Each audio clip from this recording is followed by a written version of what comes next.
They said she was nothing, an omega, worthless. But tonight, kneeling on cold marble while nobles laughed above her, Lena Vale would make a choice that would shatter a kingdom. This is the story of two people the world refused to see, until they burned it all down to be heard.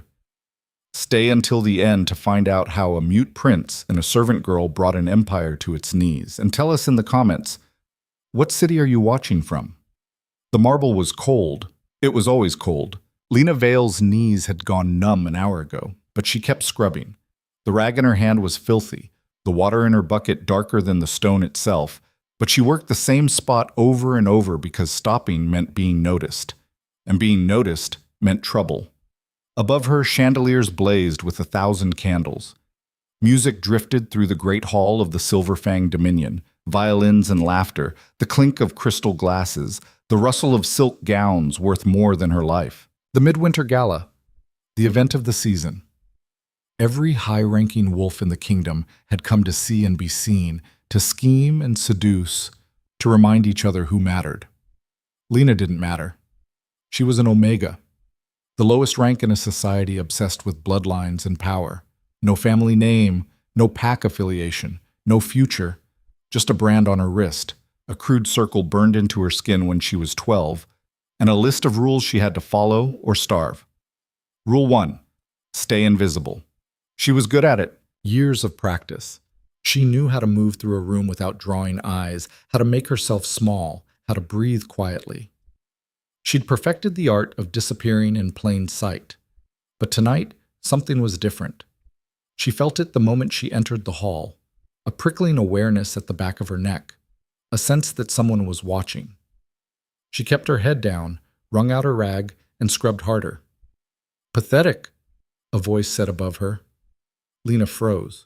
Boots, expensive ones, black leather polished to a mirror shine, stopped inches from her hand. Look at it, the voice continued. Female, amused, scrubbing the same spot for 10 minutes. Do they even train you people, or do you just crawl out of the gutters fully stupid?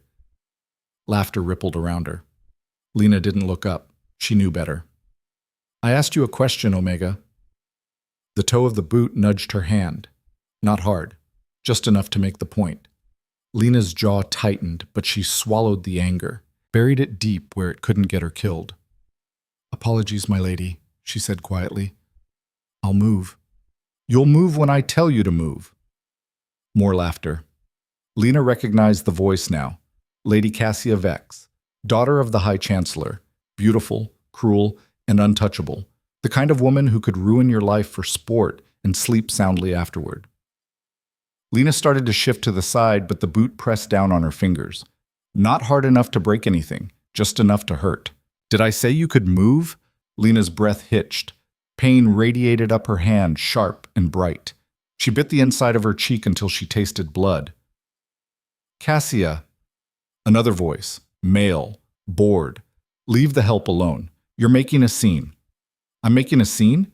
She's the one taking up half the dance floor. She's scrubbing the floor. It's literally her job. Then she should do it faster. The pressure on Lena's hand increased. Her vision blurred at the edges, and then, suddenly, it stopped. The boot lifted. Lena gasped, pulling her hand back, cradling it against her chest. Fine, Cassia said, her tone dripping with mock generosity. Run along, little Omega, before I change my mind.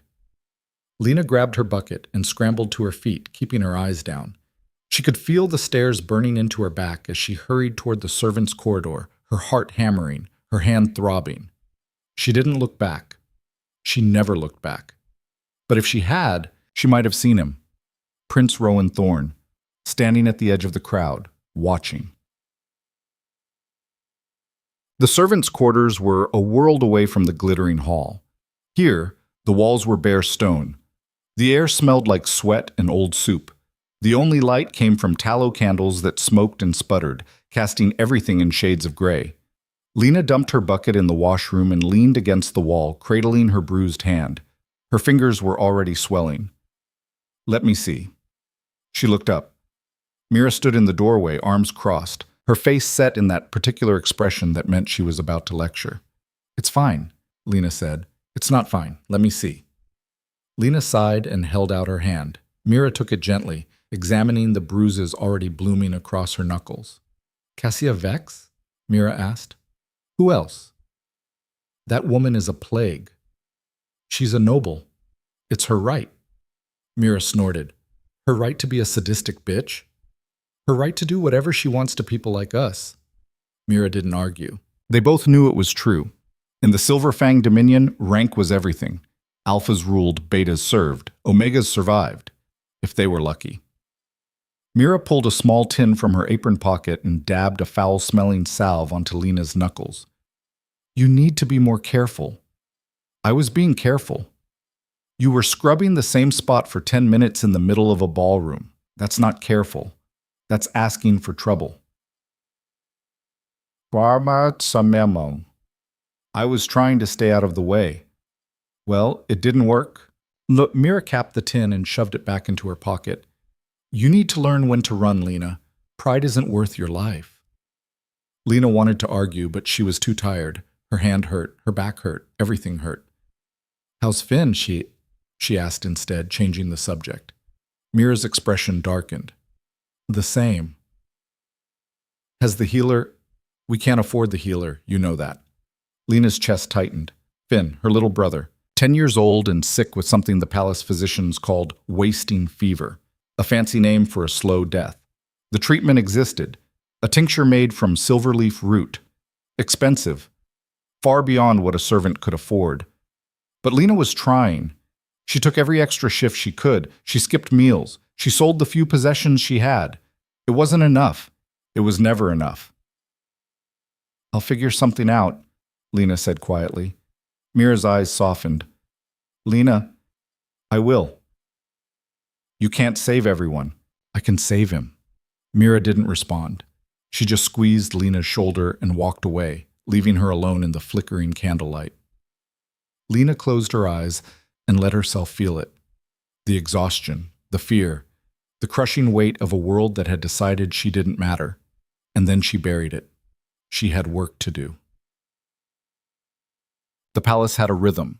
Morning, scrub the floors. Afternoon, polish the silver. Evening, serve the nobles. Night, collapse into bed and do it all again tomorrow. Lena had been doing it for 3 years, ever since her parents died and left her with nothing but a 10-year-old brother and a debt she couldn't pay. She was good at it, efficient, invisible. But lately, something had changed.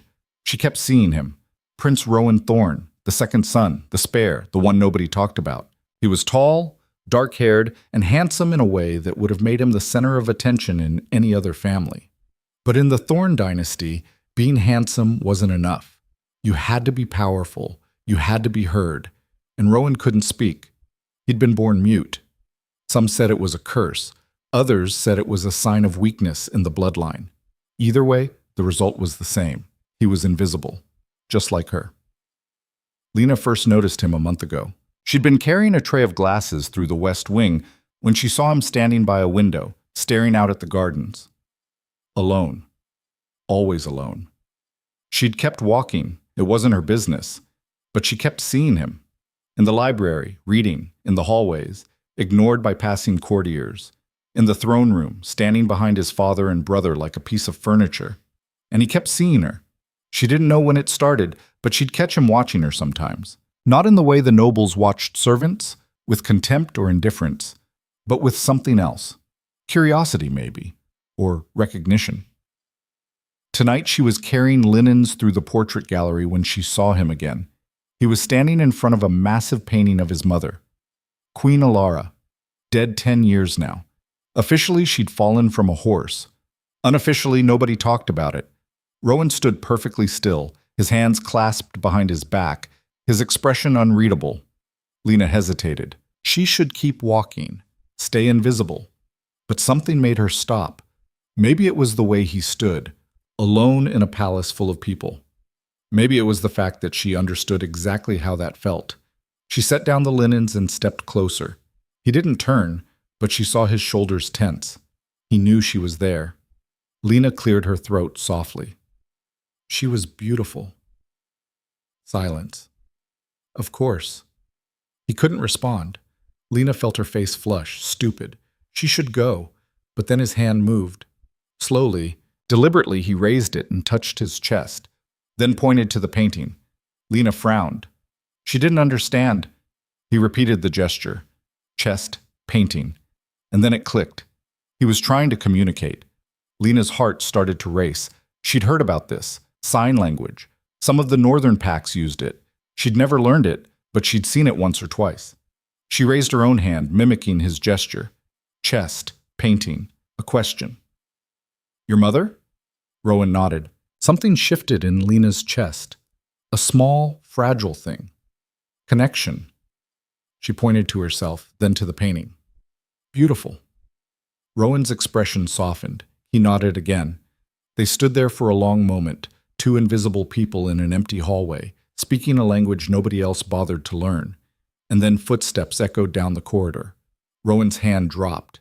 His face went blank. Lena grabbed the linens and hurried away, her heart pounding. Behind her, she heard a voice, cold, female. There you are, darling. Lady Cassia Vex. Lena didn't look back. She didn't need to. She already knew what she'd see. Cassia, draping herself over Rowan like a possession. Rowan, standing rigid and silent, enduring. Because that's what invisible people did. They endured.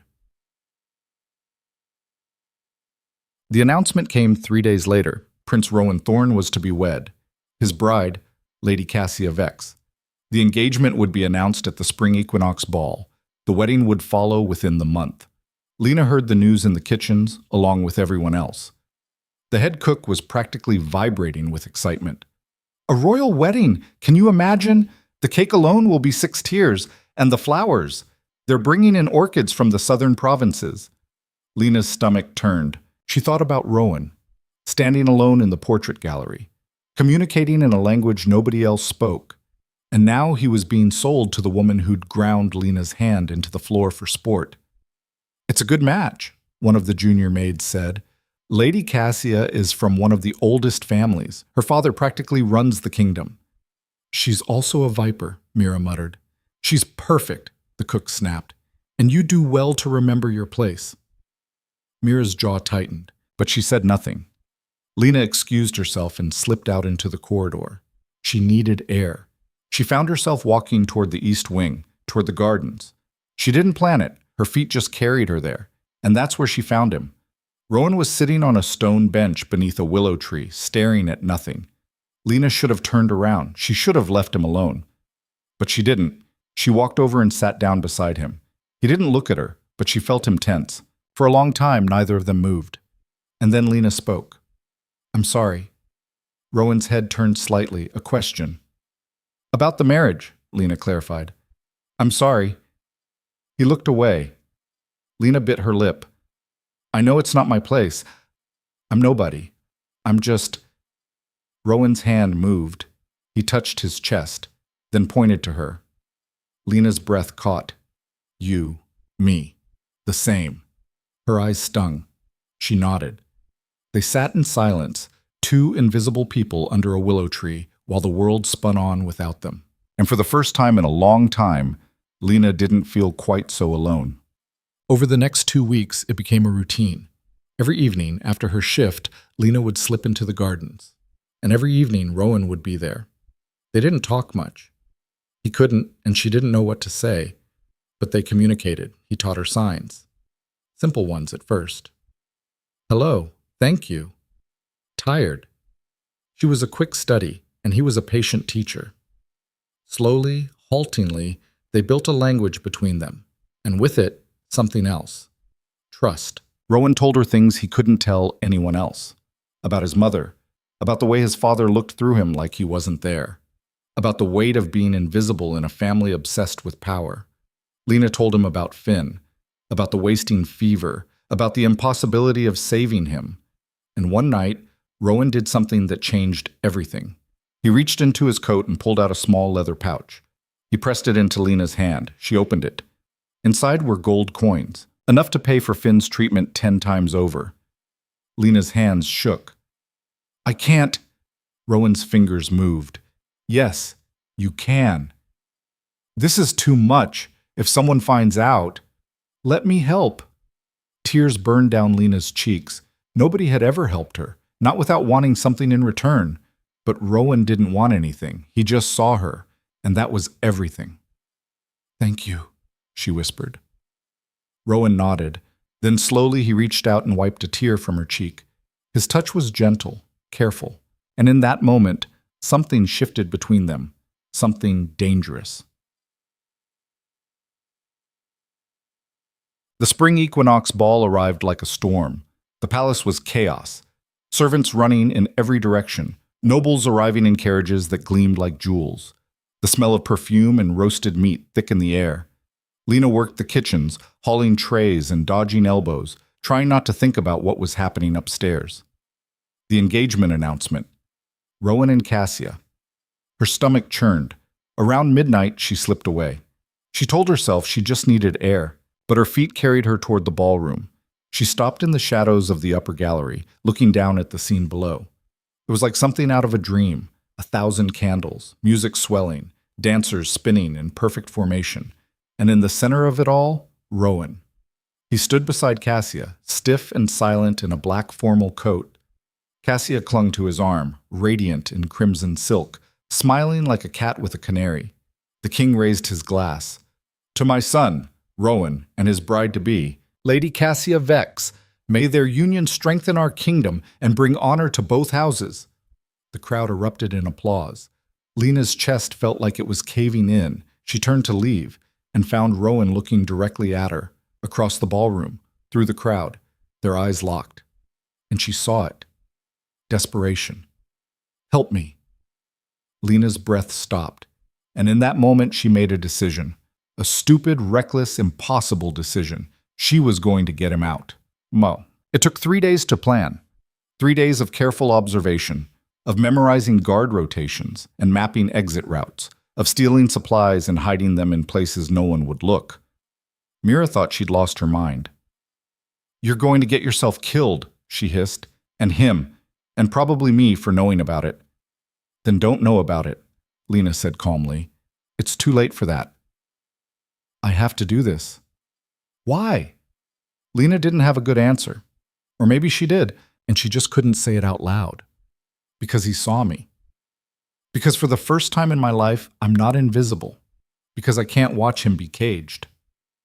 "He saved Finn," she said instead. "I owe him." Mira's expression softened. "This is more than a debt." Lena didn't deny it. "When?" Mira asked quietly. "Tomorrow night, during the pre-wedding feast. Everyone will be drunk. The guards will be distracted. And then what? We run." "To where?" "Anywhere but here." Mira closed her eyes. "You're insane." "Probably. I'll pack you food." Lena's throat tightened. "Thank you." Mira pulled her into a fierce hug. "Don't die, you idiot." "I'll try." The feast was exactly as chaotic as Lena had hoped. The great hall overflowed with nobles, all of them drunk and loud and distracted. Rowan sat at the head table beside Cassia, who was holding court like a queen already. Lena moved through the crowd with a tray, invisible as always. She caught Rowan's eye once, nodded toward the east corridor. He didn't react, but 5 minutes later, he excused himself. Lena's heart hammered as she slipped into the corridor. Rowan was already there, waiting in the shadows. "We don't have much time," she signed quickly. "What are you doing?" "Getting you out." "It's not possible." "It is. Trust me." Rowan stared at her. For a long moment she thought he'd refuse, and then he nodded. They moved fast, down the servants' stairs, through the storage rooms, out into the night. The alarm went up when they were halfway across the grounds. Shouts, the baying of hounds. "Run!" Lena gasped. They ran, through the gardens, into the forest, branches tearing at their clothes, footsteps pounding behind them. Lena's lungs burned. Her legs screamed, but she didn't stop. Neither did Rowan. They ran until they hit the cliff, a sheer drop, 100 feet down to the river below. Behind them, torches, voices. "There!" Lena looked at Rowan. His chest was heaving. His eyes were wide. "We jump," she said. "We'll die." "We'll die if we stay." The footsteps were closer now. Rowan looked at the river, at Lena, at the life he was leaving behind. And then he took her hand. Together, they jumped. The fall lasted forever. And when they hit the water, the world went black. Pain came first, sharp, cold everywhere. Lena's lungs burned like she'd swallowed fire. Water filled her mouth, her nose, dragging her down into darkness. She kicked, clawed, broke the surface, gasping. The river roared around her, white and violent. The current yanked her sideways, slammed her into a rock. She felt something crack in her ribs. "Rowan!" The word came out as a choke. Nothing, just water and darkness and the thundering rush of the falls behind her. Then, there. A shape in the water, dark hair, pale face. Not moving. Lena's heart stopped. She lunged for him, fingers catching fabric, his coat. She pulled, using the current, fighting it, until she had him. His head lolled back, eyes closed. "No, no, no, no!" A log crashed past them. Lena grabbed it with her free arm, holding Rowan with the other. The wood spun them in circles, but it kept them afloat. The river carried them for what felt like hours. Lena's arms went numb. Her vision blurred. She held on to Rowan and the log like they were the only things left in the world, because they were. Finally, the current slowed. The banks widened. Lena saw mud, rocks, the skeletal shapes of trees. She kicked toward shore with the last of her strength. They washed up in the shallows like debris. Lena dragged Rowan onto the bank and collapsed beside him, coughing water, shaking so hard her teeth rattled. Rowan wasn't breathing. "No." Lena rolled him onto his side, pounded his back. Water poured from his mouth. "Come on! Come on!" Nothing. She'd seen this before. Years ago, when a kitchen boy had nearly drowned in the well, the healer had pressed on his chest, breathed air into his lungs. Lena's hand shook as she tilted Rowan's head back, pinched his nose, and pressed her mouth to his. She breathed, pressed his chest, breathed again. "Don't you dare!" she gasped between compressions. "Don't you?" Rowan jerked, coughed. Water sprayed from his mouth as he rolled onto his side, retching.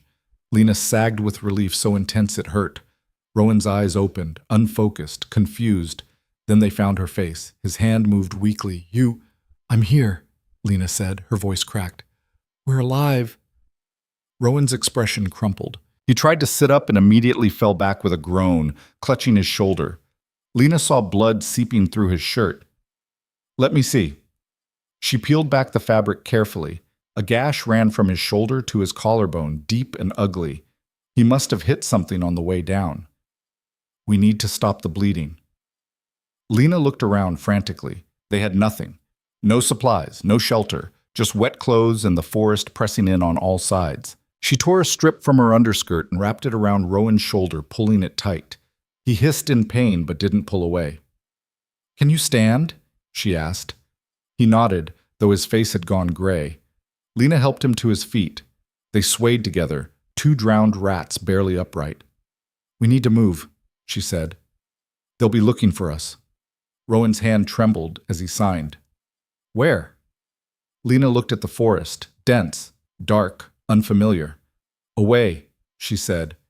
It wasn't much of a plan, but it was all they had. They walked for hours. The forest was a nightmare. Thick undergrowth that grabbed at their ankles, branches that whipped their faces. The ground uneven and treacherous in the dark. Lena led because she had to, because Rowan was injured and struggling to keep pace, because someone had to pretend they knew where they were going. She had no idea where they were going. Every sound made her flinch. The snap of a twig, the call of a nightbird, the rustle of leaves that might be wind or might be pursuers. By the time dawn broke, they were both stumbling. Rowan's makeshift bandage was soaked through with blood. Lena's ribs screamed with every breath. They couldn't keep going. "There." Lena pointed to a hollow beneath a fallen tree. Not shelter exactly, but hidden. They crawled inside. The space was barely big enough for both of them, but it was dry and concealed by ferns. Rowan collapsed immediately, his breathing shallow. Lena checked his shoulder. The bleeding had slowed, but the wound looked bad. Red around the edges, hot to the touch. Infection.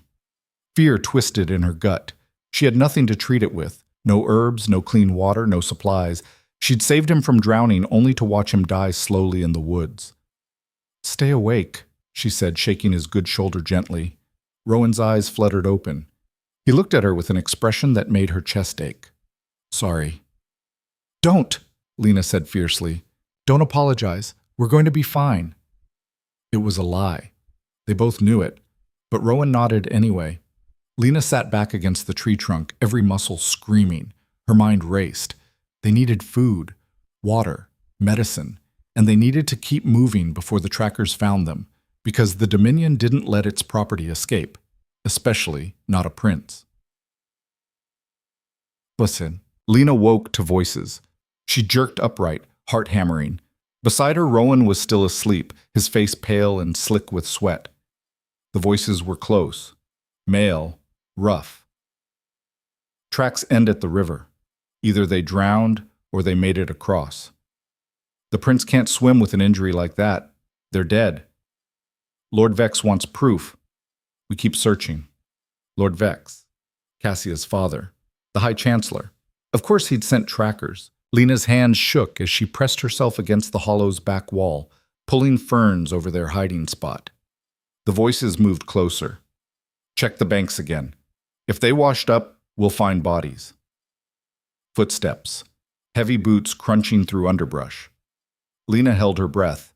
Rowan stirred beside her, and she clamped a hand over his mouth before he could make a sound. His eyes snapped open, wide with alarm. She pressed a finger to her lips. The footsteps stopped. Right above them, Lena could see boots through the ferns, worn leather, mud-caked. Anything? Nothing, just animal tracks. "Keep looking. The Chancellor wants them found by nightfall." The boots moved away.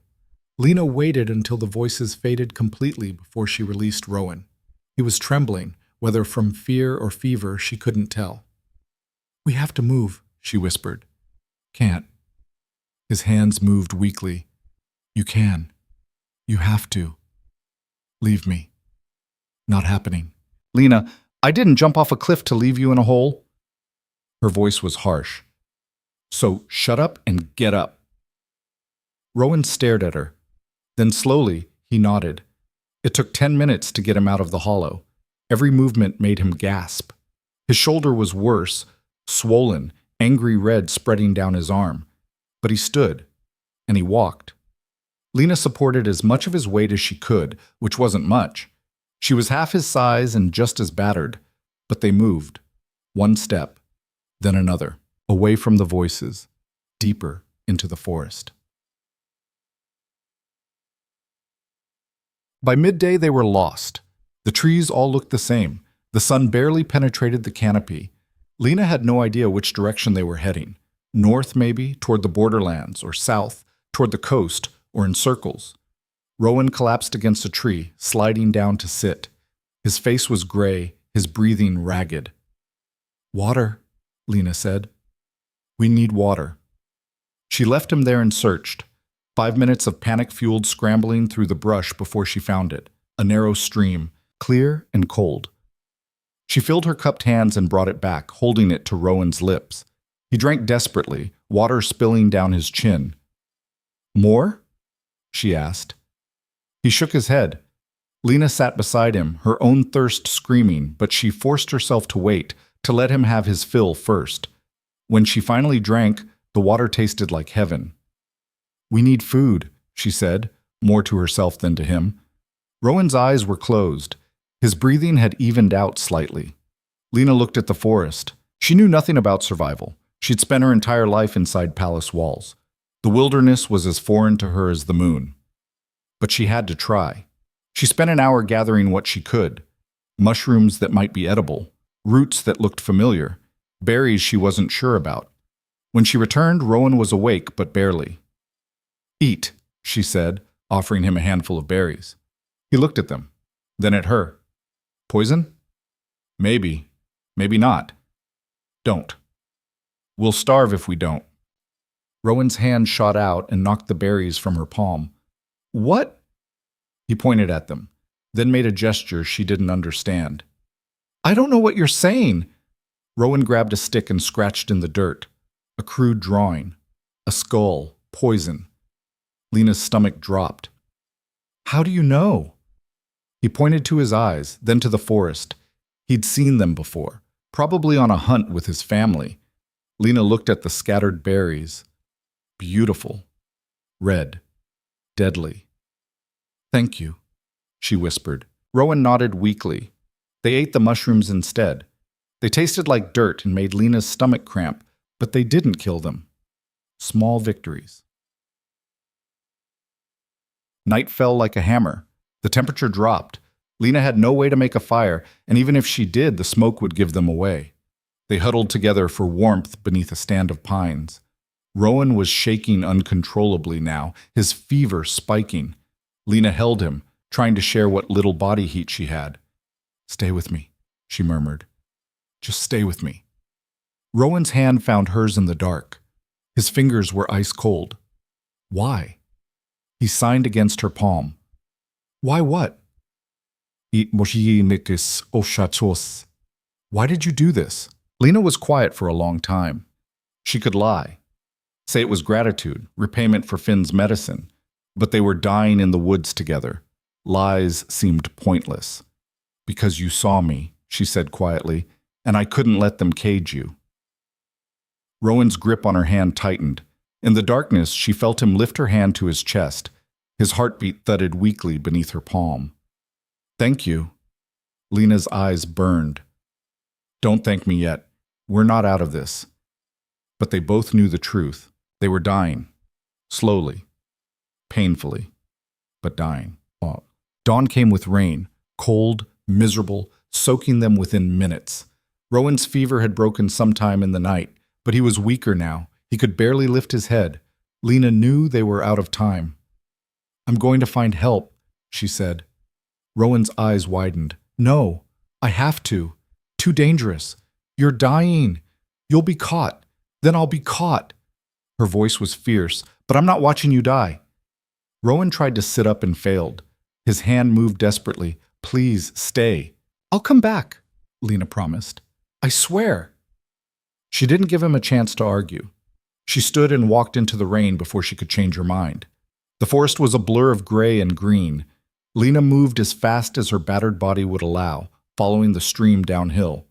Where there was water, there might be people. She walked for hours. The rain soaked through her clothes, turned the ground to mud.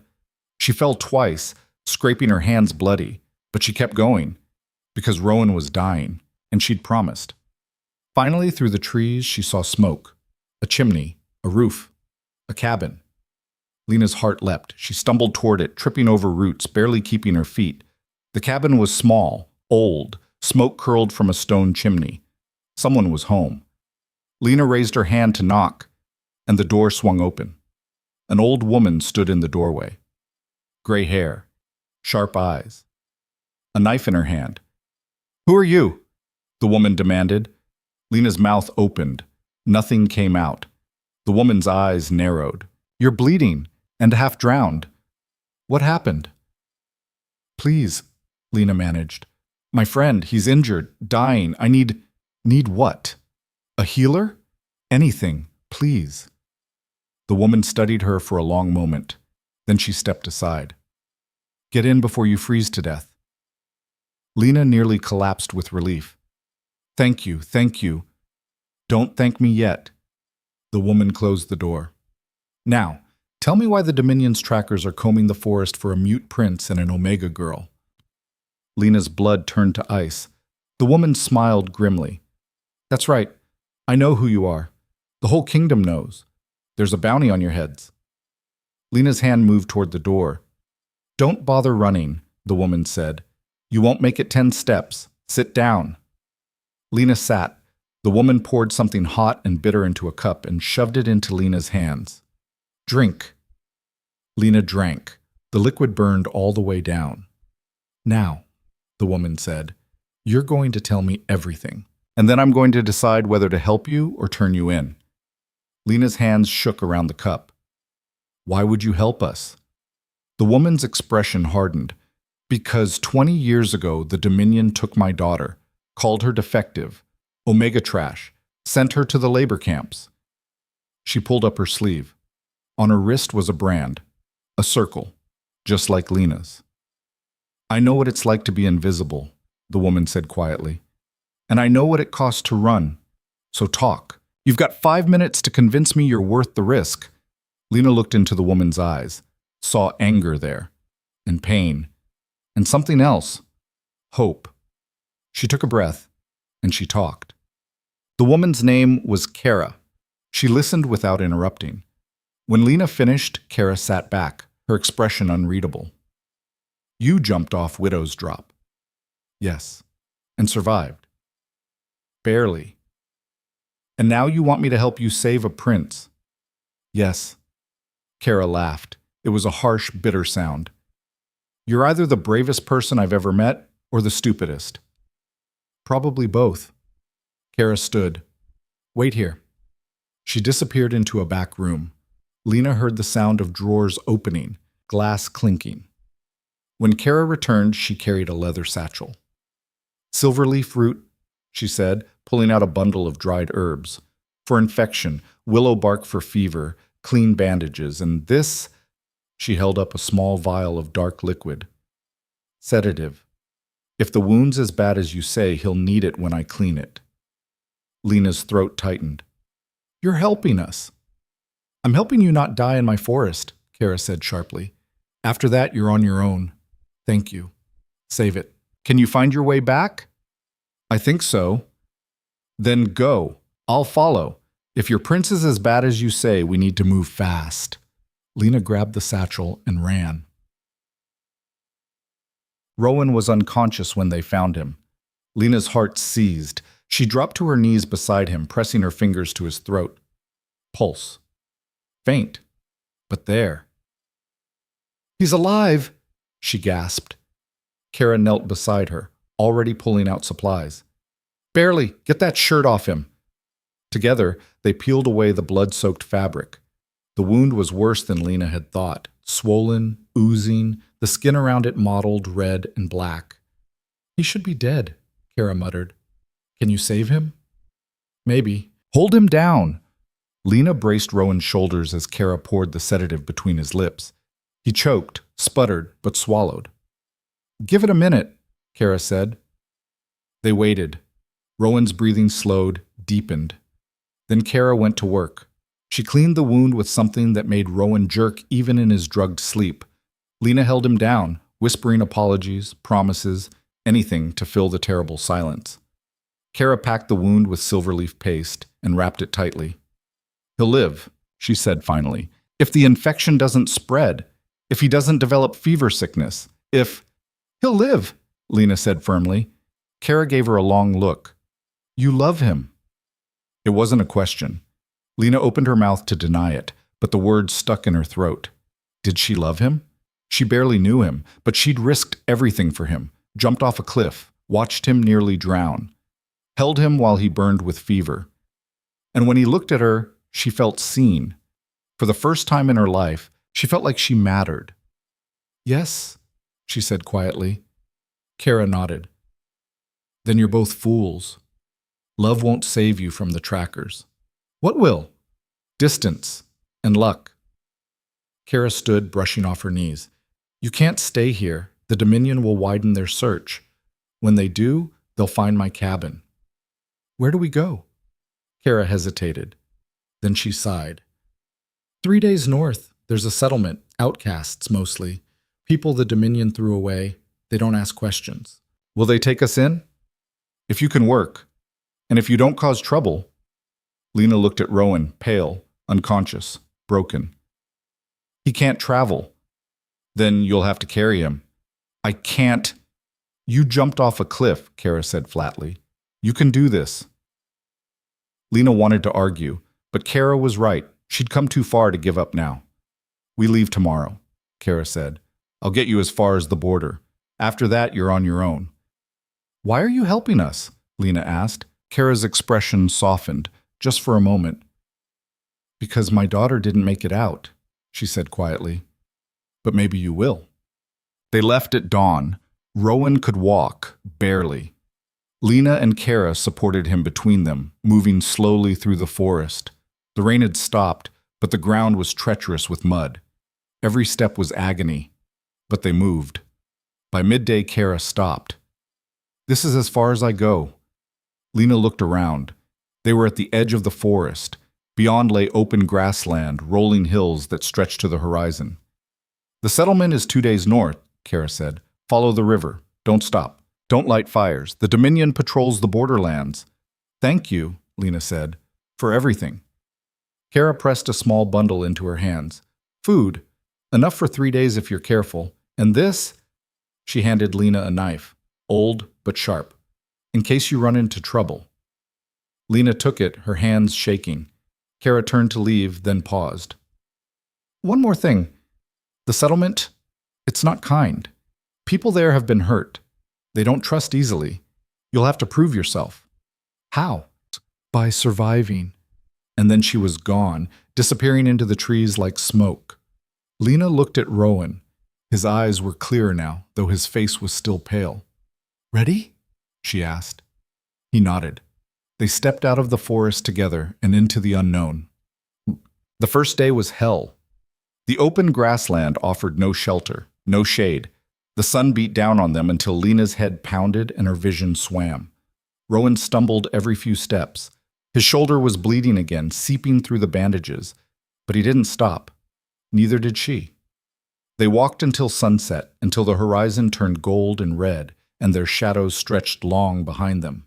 Lena found a hollow in the hillside, and they collapsed into it, too exhausted to speak. She rationed out the food, a handful of dried meat, a piece of hard bread.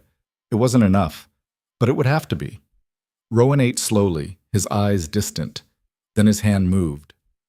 "They'll find us." "Maybe." "What happens then?" Lena looked at him, at the blood on his shirt, the exhaustion in his eyes. "Then we fight," she said. "We'll lose." "Probably, but I'd rather lose fighting than go back in a cage." Rowan was quiet for a long time. Then he signed, "I never thanked you." "For what?" "For seeing me." Lena's chest tightened. "You saw me first." "Did I?" "In the portrait gallery. You didn't look through me. You looked at me." Rowan's expression softened. He reached out, his fingers brushing her cheek. Lena's breath caught, and then he leaned in and kissed her. It was gentle, tentative, like he wasn't sure he was allowed. Lena kissed him back, harder, like she was trying to prove something. They were both broken, both running, both terrified. But in that moment, pressed together in a hollow in the middle of nowhere, they were also whole. When they pulled apart, Rowan's eyes were bright. "Thank you," he signed. "For kissing you?" "For everything." Lena smiled. It felt strange on her face, like she'd forgotten how. "Sleep," she said. "We move at dawn." Rowan nodded. He curled against her, his head on her shoulder. Lena held him and stared at the stars. Tomorrow, they'd reach the settlement. Tomorrow, they'd find out if outcasts welcomed refugees. Tomorrow, everything would change. But tonight, they were alive. And for now, that was enough. They saw the smoke 2 hours after dawn, black, thick, rising in a column from the valley ahead. Lena's stomach dropped. Something's wrong. They approached carefully, crouching low in the grass. As they crested the hill, the settlement came into view, or what was left of it, burned, destroyed. Bodies scattered among the ruins. Lena's hand flew to her mouth. No. Rowan's face had gone white. They stumbled down the hill. The smell hit them first, smoke and blood and something worse. Death. The settlement had been slaughtered. Men, women, children. No one spared. Lena saw a woman clutching a baby. Both dead. A man with an arrow through his chest. An old man face down in the dirt. "Who did this?" she whispered. Rowan pointed. On the ground, trampled into the mud, was a flag. The silver fang crest. The Dominion. Lena's legs gave out. She sank to her knees, staring at the carnage. They'd done this. The Dominion. Because of her and Rowan. Because they'd run. "This is my fault," she said. Rowan grabbed her shoulders, forced her to look at him. "No. They killed these people because of us. They killed them because they're monsters.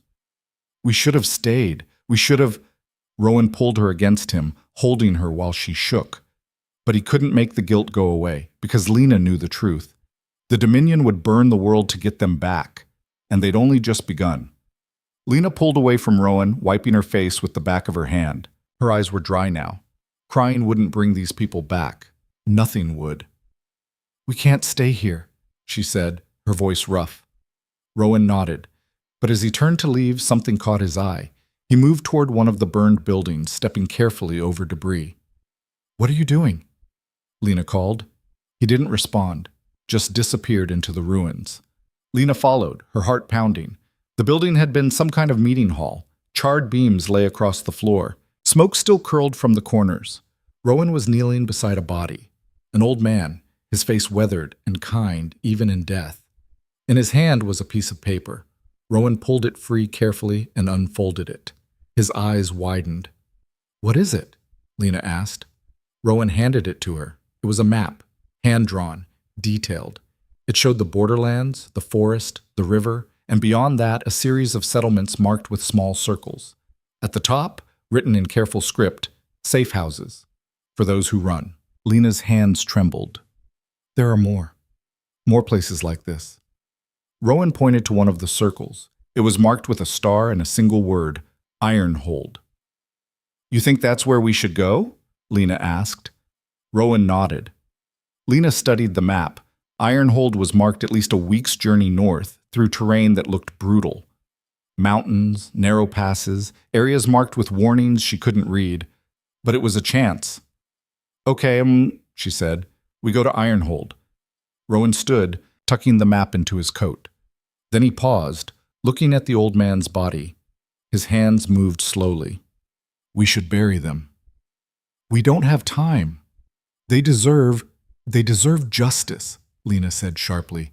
"And the only way we can give them that is by surviving, by making sure what the Dominion did here doesn't get buried." Rowan's jaw tightened, but he nodded. They left the settlement as the sun climbed higher, the smoke still rising behind them like a funeral pyre. The next 3 days were a blur of exhaustion and fear. They moved fast, keeping to the high ground, avoiding roads and open spaces. Every sound made Lena's heart race. Every shadow looked like a tracker. The food Kara had given them ran out on the second day. By the third, they were starving. Lena tried to hunt. She'd watched the palace hunters work, seen how they set snares. But her traps caught nothing, and the one rabbit she managed to corner bolted before she could grab it. Rowan's shoulder had stopped bleeding, but the wound was still angry and swollen. He moved slower each day, his face gray with exhaustion. They didn't talk much. There wasn't energy for it. But at night, when they huddled together for warmth, Rowan would hold her hand, and Lena would pretend they weren't dying. On the fourth day, they saw the mountains, massive, snow-capped, stretching across the horizon like teeth. "That's where we're going," Lena said, pointing. Rowan stared at the peaks. His expression was unreadable. "We'll never make it." "We will." "Lena." "We will," she repeated more forcefully. "Because the alternative is going back. And I'd rather freeze to death in those mountains than spend another day as someone's property." Rowan looked at her for a long moment. Then he nodded. They kept walking. They reached the foothills as the sun was setting. The temperature had already dropped. Lena's breath came out in clouds. Her fingers were numb despite being tucked under her arms. "We need shelter," she said. Rowan pointed to a cluster of rocks ahead. Not a cave exactly, but an overhang that might block the wind. They stumbled toward it. Lena's legs were shaking so badly she could barely stand. As they rounded the rocks, Rowan suddenly stopped. Lena looked up. 3 figures stood blocking their path. Men. Rough-looking, armed with bows and knives. Lena's hand went to the knife Kara had given her. It felt pathetically small. "Well, well," one of the men said. He was tall, scarred, with eyes like a predator. "What do we have here?" "We don't want trouble," Lena said, trying to keep her voice steady. The man laughed. "That's good, because we don't want to give you any. We just want your supplies." "We don't have supplies." "Then you won't mind if we check." The men moved forward. Lena pulled out her knife. "Stay back." The scarred man grinned. You gonna fight us, little girl? You and your boyfriend who can barely stand? Rowan stepped in front of Lena, swaying but upright. The scarred man's grin widened. Oh, this is rich. The cripple wants to play hero. Lena's vision went red. Don't call him that. Why not? What's he gonna do? Talk me to death? The other men laughed. Rowan's hands moved, fast, angry. Lena didn't need to translate. The message was clear. Back off. The scarred man stepped closer. You know what? I changed my mind. We're not just taking your supplies. We're taking the girl too. Rowan's fist caught him in the jaw before anyone could react. The man stumbled back, blood pouring from his split lip. His eyes went dark. Wrong move, he snarled. The fight was brutal and short. Rowan was weak, injured, and outnumbered, but he fought like someone with nothing left to lose. He took down one man with a vicious elbow to the throat, dodged a knife slash from the second, but the third got behind him and slammed him to the ground. No! Lena screamed. She launched herself at the man, driving her small knife into his shoulder. He roared and threw her off. She hit the ground hard, stars exploding across her vision. The scarred man stood over Rowan, knife raised. Should have just given us what we wanted, he said, and then his head snapped back. He dropped like a stone. Behind him stood a woman, tall, muscular, holding a club that was slick with blood. Get up, she barked. Both of you, now! Lena scrambled to her feet, pulling Rowan with her. The woman looked them over with disgust. You're the ones the Dominion's hunting. It wasn't a question. Yes, Lena said. Idiots. You led them straight here. We didn't. Shut up. The woman pointed at the mountains. Patrol's coming. 10 minutes, maybe less. You want to live? You move. Now. Who are you? Lena asked. Someone who's regretting saving your worthless hides. Move. They moved. But the woman's name was Thane. She led them through the foothills at a pace that should have been impossible. Lena's lungs burned, her legs screamed, but she kept going because the alternative was death. Behind them, she heard shouts, the clang of armor, the patrol. Faster, Thane hissed. They scrambled up a steep slope, rocks sliding beneath their feet.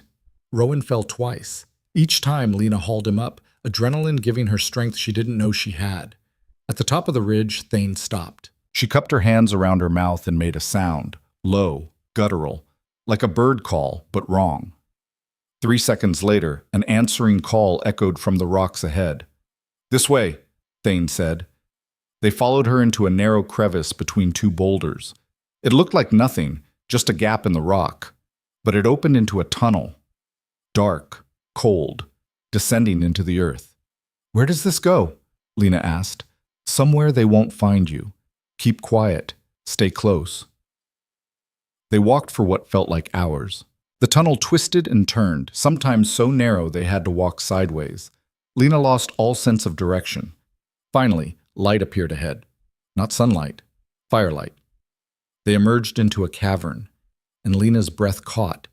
It was a city, underground, carved into the rock. Hundreds of people moving through passages and chambers, cook fires burning, children playing, the sound of hammers on metal echoing off the walls. Welcome to Ironhold, Thane said.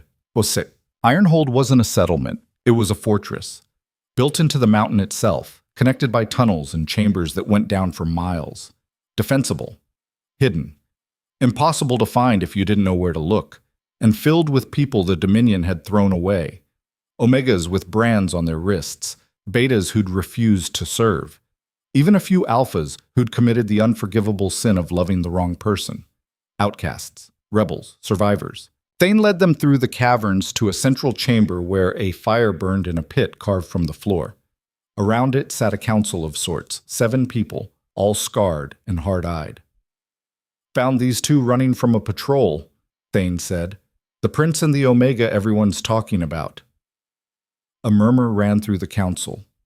One of them stood, a woman with silver hair and a face like carved stone. You brought the Dominion's problem to our door.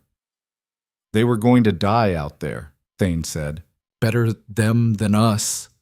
Kyle, She's right.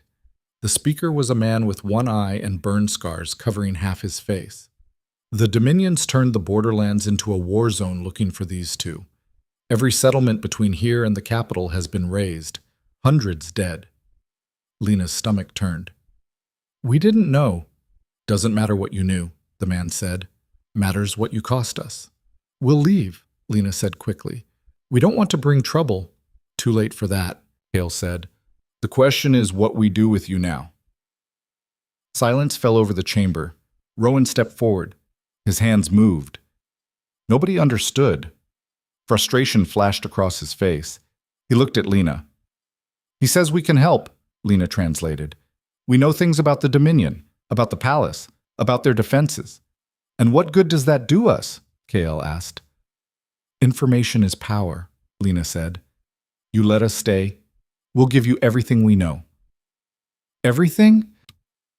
The silver-haired woman leaned forward. Including why the Dominion wants you back so badly they're willing to burn the world? Lena hesitated. Rowan's hand found hers. He squeezed once. Trust them. It's not just about us running, Lena said slowly. It's about what we know, about who really killed the Queen. Every eye in the chamber locked onto her. Explain, Kael said. So Lena did. She told them about Cassia Vex, about the forced marriage, about the conversation she'd overheard in the palace gardens, Lady Cassia and her father, the High Chancellor, talking in low voices about the accident that had killed Queen Alara, about how it hadn't been an accident at all. The Queen was going to expose them, Lena said, a corruption scheme, embezzlement from the royal treasury, millions in gold diverted to the Vex family coffers. She had proof, documents, witnesses, but before she could bring it to the king, she died. And you have proof of this? The silver-haired woman asked. No, but he does. Lena gestured to Rowan. His mother told him, before she died. She gave him the documents.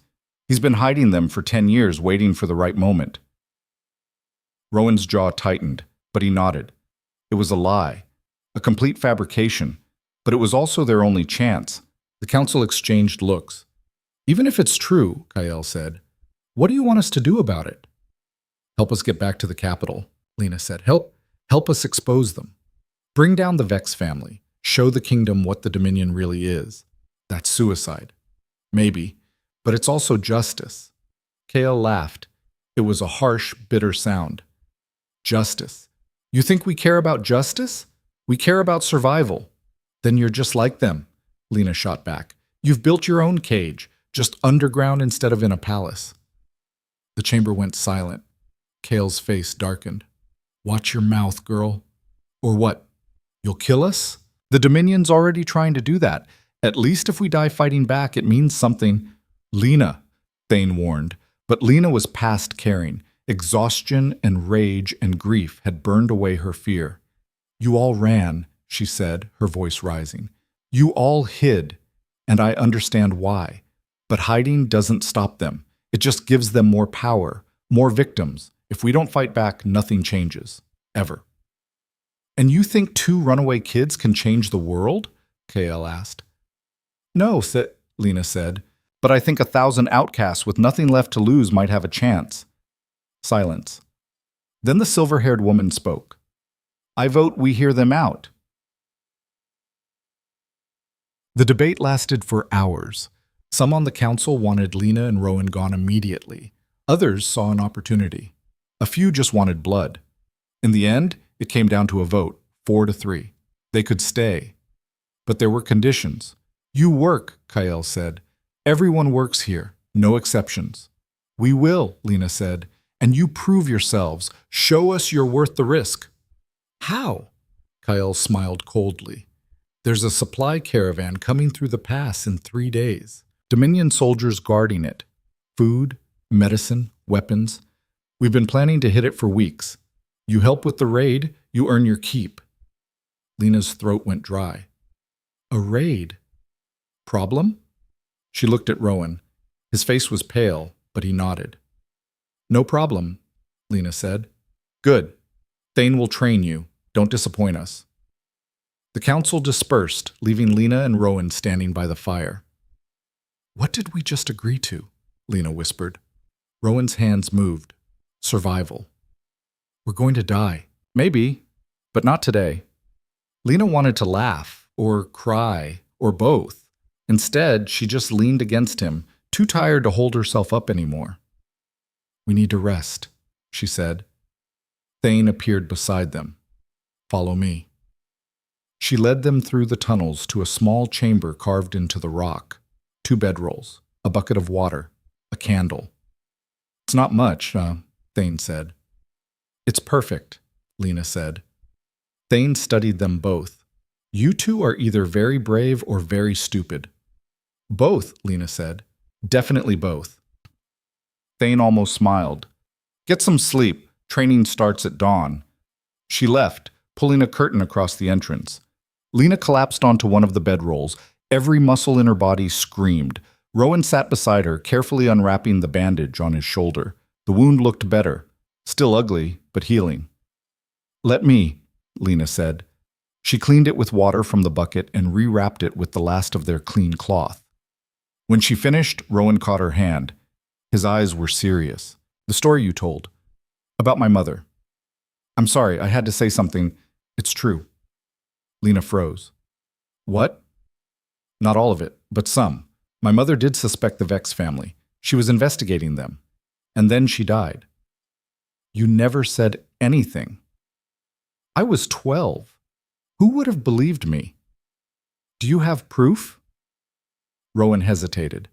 Then he reached into his coat and pulled out a small, battered journal. Lena stared at it. "Is that—" "My mother's. I've kept it hidden for 10 years. I never knew what to do with it." "And now?" "Now we have a reason to use it." Lena opened the journal carefully. The pages were filled with elegant handwriting.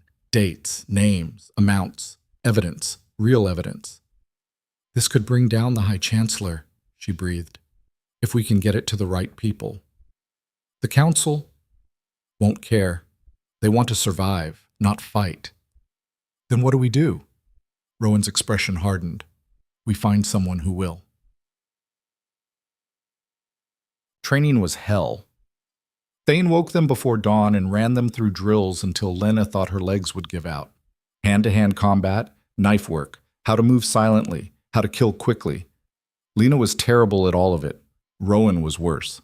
But they kept trying. On the second day, Thane took them to the armory, a massive chamber filled with weapons scavenged from Dominion patrols over the years. "Pick something," Thane said. Lena chose a short sword.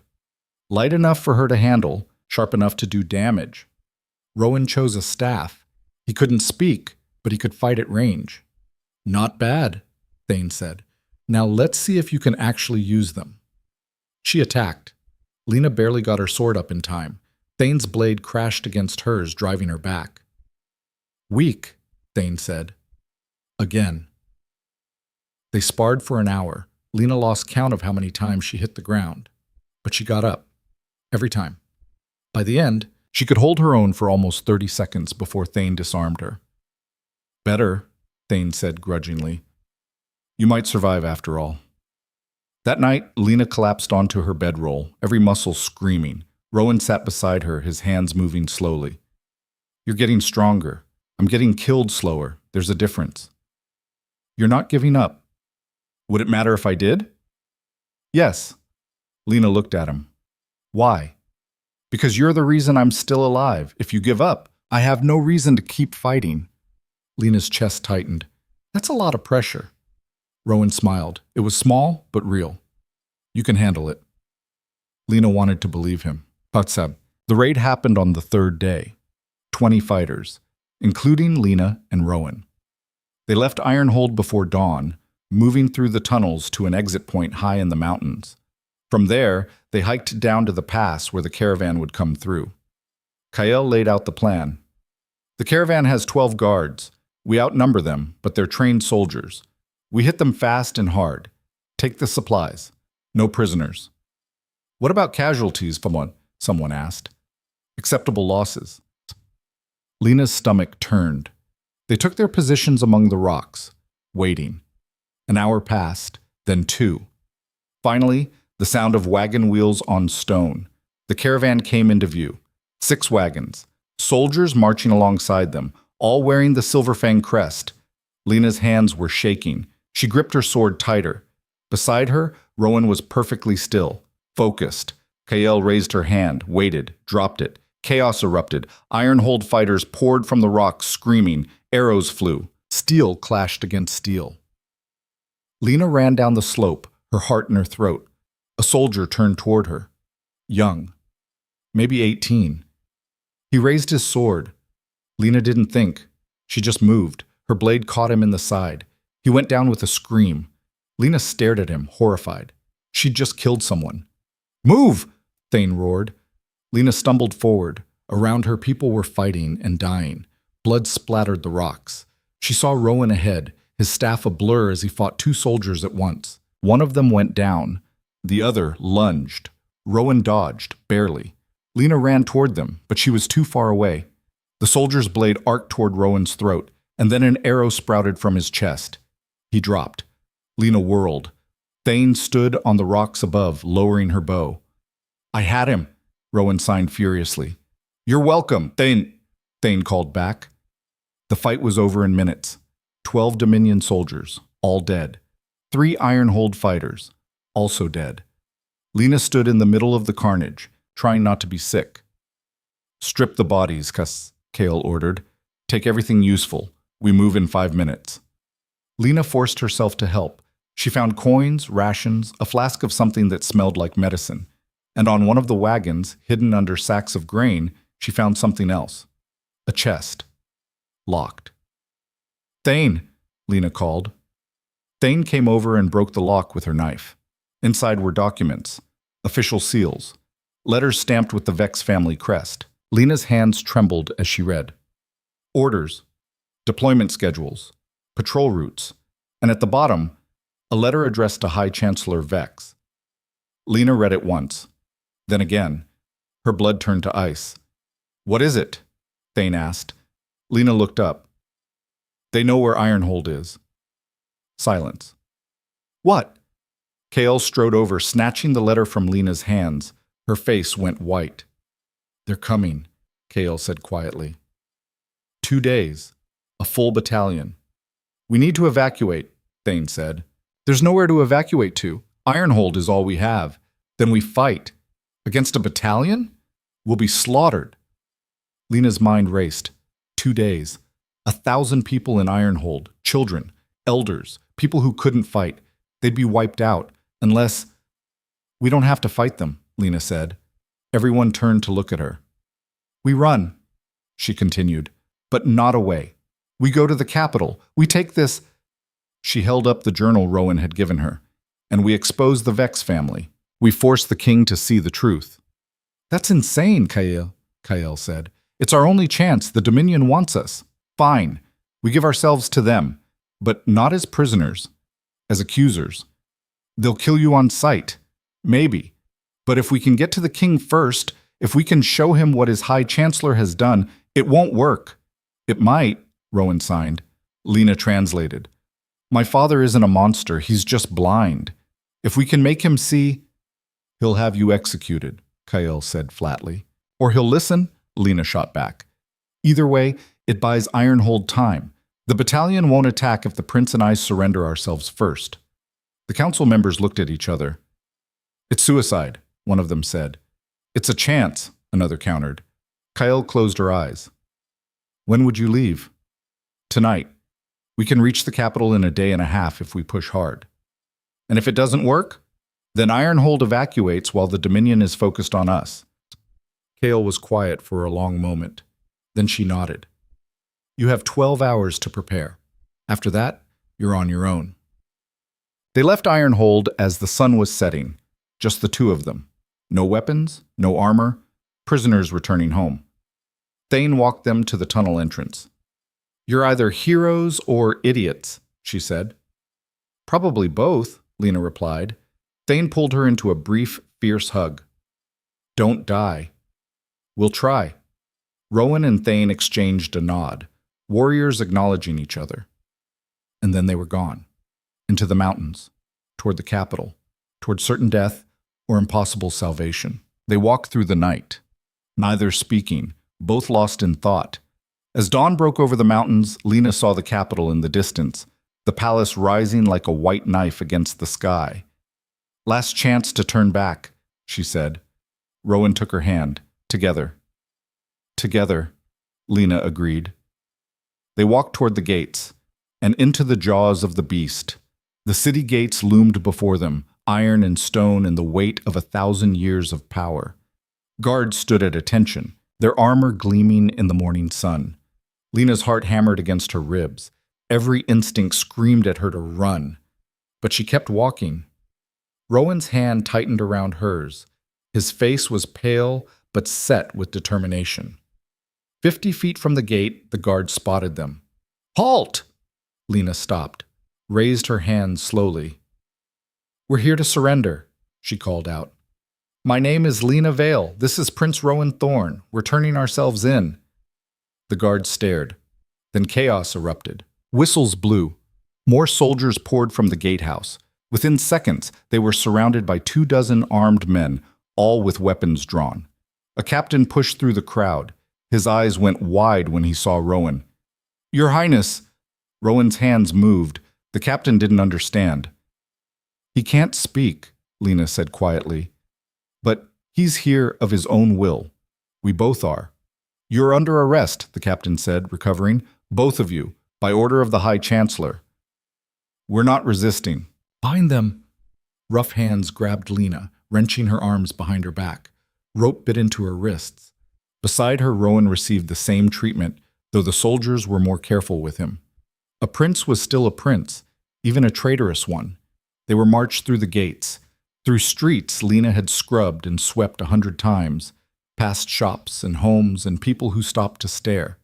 Word spread like wildfire. The prince had returned. The Omega who'd stolen him was in chains. Some people shouted, called her names, threw rotten fruit that splattered against her shoulders. Lena kept her head up. She'd known this was coming. Rowan walked beside her, his face a mask, but she felt him trembling.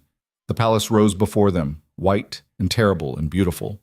The place where they'd first seen each other, where everything had started. Now it would end here too, one way or another. They were taken through the main entrance, a humiliation in itself. Prisoners were meant to enter through the servants' quarters, but the High Chancellor wanted a spectacle. He got one. The throne room was packed, nobles in their finest silks, courtiers whispering behind their hands, guards lining every wall, and at the center, on the raised dais, sat King Aldrich Thorne. Lena had only seen him from a distance before. Up close, he was smaller than she'd imagined, gray-haired, tired, the weight of the crown visible in every line of his face. Beside him stood his eldest son, Crown Prince Marcus, tall, golden, everything Rowan wasn't. And on the other side, draped in crimson silk like a wound, stood Lady Cassia Vex. Her father, High Chancellor Vex, stood at the base of the dais. His expression was cold triumph. "Your Majesty," he said, his voice carrying through the hall, "the fugitives have been apprehended." The king's eyes found Rowan. Something flickered across his face, pain maybe, or disappointment. "Rowan," he said, his voice was heavy. "What have you done?" Rowan's jaw tightened, his hands moved. No one understood. "He can't answer you, Your Majesty," Cassia said sweetly. "You know that." "Then let the girl speak," the king said. "Explain yourself, Omega. Why did you steal my son?" Lena's throat was dry, but she forced herself to speak clearly. "I didn't steal him, Your Majesty. He chose to leave." Murmurs rippled through the crowd. "Chose?" Cassia laughed. "You seduced him, manipulated him. A prince doesn't run away with a servant unless he's been corrupted." "I didn't seduce anyone. I helped him escape a marriage he didn't want." The murmurs grew louder. "Silence!" The High Chancellor's voice cracked like a whip. "Your Majesty, this creature admits to abducting the prince. The law is clear, death by hanging." "She didn't abduct me." Everyone froze. The voice was rough, unpracticed, but unmistakable. Rowan's voice. He was speaking. The throne room erupted. People shouted, gasped. surged forward. The guards had to push them back. The king stood slowly. Rowan? I left willingly. Each word came out strained, like he was learning to use his voice for the first time. She, didn't force me. I asked her to help. Tears streamed down Cassia's face. Darling, what did she do to you? Nothing. Rowan's eyes were hard. You did this. You and your father. What are you talking about? The High Chancellor demanded. Rowan looked at Lena. She nodded. Tell them, she said quietly. Rowan reached into his coat, slowly, so the guards wouldn't panic, and pulled out his mother's journal. My mother didn't die in an accident, he said, his voice growing stronger. She was murdered by you. He pointed at the High Chancellor.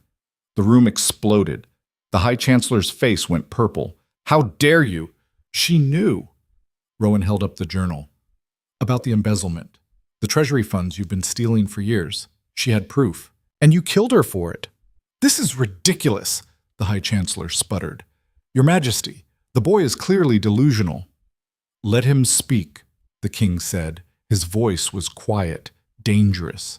Rowan descended from the dais, walked to his father, placed the journal in his hands. Read it, he said. Read what she wrote, the dates, the amounts, the witnesses she interviewed, all of it. The king opened the journal. His hands shook. The throne room was silent as he read, page after page. His face grew paler with each one. Finally, he looked up. Is this true? He asked the High Chancellor. Of course not. It's fabrications. Lies concocted by a bitter queen. My wife was many things, the king said softly. But she was not a liar. Your Majesty, I have served this kingdom faithfully for 30 years. You've served yourself. The king stood. Guards, arrest the High Chancellor. What? No! Cassia rushed forward. Father didn't do anything. This is all her fault. She pointed at Lena. That Omega poisoned the prince's mind. Your father stole from the crown, the king said. Embezzled millions, and according to this, he held up the journal. He conspired to murder the queen. You have no proof of murder, the High Chancellor said quickly. Just a dead woman's paranoid ramblings.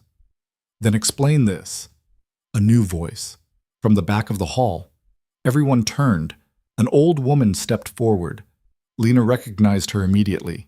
Kara. What was she doing here? Kara held up a piece of parchment. This is a letter, written by Queen Alara, hidden in a place only another Omega would think to look. It names you, Chancellor, as the one who tampered with her saddle. It describes how you loosened the girth strap, how you knew she'd fall. Where did you get that? The High Chancellor demanded. From the Queen's private chambers. I was her lady's maid 20 years ago, before you had me branded and cast out for knowing too much. Gasps filled the hall. The king's face had gone white. Is this true, Vex? She's lying. They're all lying. Enough! The king's voice thundered. Guards, arrest him, now! The guards moved. The High Chancellor backed away. You can't do this. I'm the High Chancellor. I have connections, allies. You need me. I needed my wife, the king said quietly, and you took her from me. The guards seized the High Chancellor. He fought, screaming obscenities, but they dragged him away. Cassia stood frozen, her perfect face crumbling. Father, she whispered, but he was gone. The king turned to Rowan. For a long moment, father and son just looked at each other. You ran, the king said. You weren't listening, Rowan replied. His voice was still rough, but clearer now. I thought you couldn't speak. I couldn't, until I had something worth saying. The king's eyes glistened. Your mother would be proud. She'd be angry it took me 10 years. A ghost of a smile crossed the king's face. Then he looked at Lena. You, Omega. What's your name? Lena Vale, Your Majesty. You helped my son escape. Yes. You could have been killed. Yes. Why? Lena looked at Rowan. He was watching her with an expression that made her chest ache. Because he saw me, she said simply, and I couldn't let the world make him invisible. The king studied her. You love him? It wasn't a question, but Lena answered anyway. Yes. Whispers erupted. Scandalous. Impossible. A prince and an Omega. The king raised his hand for silence. Love, he said slowly, is not bound by rank or station. My wife taught me that. I'd forgotten. He looked at Rowan. Is this what you want? Her? Rowan's hand found Lena's. He laced their fingers together. Yes, he said. The king closed his eyes. When he opened them, they were clear. Then the brand will be removed, he said. Lena Vale, you are no longer property of the Dominion. You are a free citizen of this kingdom. Lena's knees nearly gave out. Free. She was free. As for the rest, the king looked out over the assembled nobles. There will be changes. The Omega system is broken. The hierarchy that values bloodline over character has rotted this kingdom from within. It ends now. Your Majesty, you can't, one of the nobles started. I can. I will. And anyone who opposes me will find themselves joining the High Chancellor in the dungeons. Silence. Court is dismissed, the king said. I need to speak with my son. Alone. The throne room emptied slowly, nobles casting backward glances, whispers following them like smoke. When only the king, Rowan, and Lena remained, the king descended from the dais. He looked older up close, more human. I failed you, he said to Rowan. After your mother died, I couldn't look at you without seeing her. It hurt too much. So I looked away. And you suffered for it. Rowan's throat worked. I thought you were ashamed of me. Never. I was ashamed of myself for being too weak to face my grief. Father and son stared at each other. Then the king pulled Rowan into an embrace. Rowan stiffened. Then his arms came up, clutching his father like he'd wanted to for 10 years. Both of them were crying. Lena looked away, giving them privacy. When they finally pulled apart, the king turned to her. You saved my son's life. Twice. Once from the river. Once from a cage of my making. I owe you a debt I can never repay. You don't owe me anything, Lena said. Nevertheless. The king smiled. What would you have of me? Name it, and if it's within my power, it's yours. Lena thought of Finn, of Mira, of Ironhold and the 1,000 people hiding in the mountains, waiting to be slaughtered. There's a settlement, she said, called Ironhold, full of people the Dominion cast out, Omegas, rebels, good people who just want to live. Your soldiers are planning to destroy it.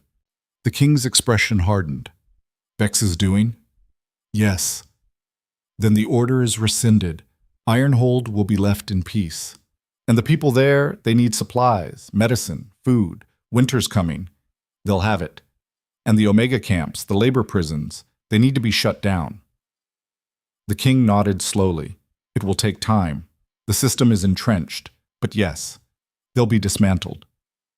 Lena's eyes burned. Thank you. Thank you, the king said, for giving me my son back. He left them alone in the throne room. Rowan turned to Lena. His hands moved. We did it. We did it, Lena agreed. Her voice shook. We actually did it. You did it. I just followed. You spoke. In front of everyone, that was all you. Rowan's hand cupped her face. I had a reason to. What reason? You. He kissed her. Soft and gentle and full of promises neither of them knew how to keep yet, but they'd figure it out, together. The next 3 days were chaos. The High Chancellor's arrest sent shockwaves through the kingdom. Half the nobility scrambled to distance themselves from him. The other half scrambled to seize the power vacuum. The king moved fast. He dissolved the council. Arrested 3 more nobles implicated in the embezzlement scheme. Promoted new advisors, commoners, betas, even an Omega who'd served as a palace librarian for 20 years. The old guard howled, called it madness, threatened rebellion. The king reminded them what happened to traitors. The howling stopped. Lena spent most of her time in the palace infirmary, finally getting proper treatment for her injuries. Broken ribs, infected cuts, malnutrition. The healers clucked over her like mother hens. You're lucky to be alive. one of them said. I know, Lena replied. Rowan visited every day, bringing food, books, his presents. They didn't talk much. After everything, words felt inadequate. But they didn't need words. On the fourth day, Lena was summoned to the king's private chambers. She went nervously, still not quite believing she was allowed to walk freely through these halls. The king was waiting with a woman Lena didn't recognize, tall, sharp-eyed, dressed in healer's robes. Lena, the king said, this is Magister Ilara, named after my late wife. She specializes in reversals. Reversals? Lena asked. Magister Ilara smiled. Brand removal. The procedure is painful but effective. His Majesty thought you might want it done. Lena looked down at her wrist, at the circle that had defined her entire life. Will it scar? She asked. Minimally, a faint mark, but nothing that identifies you as Omega. Lena was quiet. You don't have to decide now, the king said gently. Take your time. No. Lena looked up. Do it. I want it gone. The procedure took an hour. They numbed her wrist first, but she still felt the knife cutting away the branded skin, felt the cauterization, smelled her own flesh burning, but she didn't look away. When it was done, her wrist was wrapped in clean white bandages. Keep it clean, Magister Ilara said. Change the dressing twice daily. In a month, you'll barely see the scar. Lena stared at the bandages. No more brand, no more mark of ownership. She started crying and couldn't stop. Matsum. A week after their return, the king held a feast. Officially, it was to celebrate Crown Prince Marcus's birthday. Unofficially, it was the king's way of showing the kingdom that things had changed. Lena was invited, not as a servant, as a guest. She stood in her chambers, actual chambers, with a real bed and a window overlooking the gardens, staring at the dress that had been laid out for her. It was beautiful. Deep green silk that shimmered in the light. Simple but elegant. She'd never worn anything like it. You going to stare at it all night or actually put it on? Lena jumped. Mira stood in the doorway, grinning. Mira! Lena ran to her, pulling her into a fierce hug. What are you doing here? The king summoned me, said you needed a lady's maid. I told him I wasn't a lady's maid, I was a kitchen worker.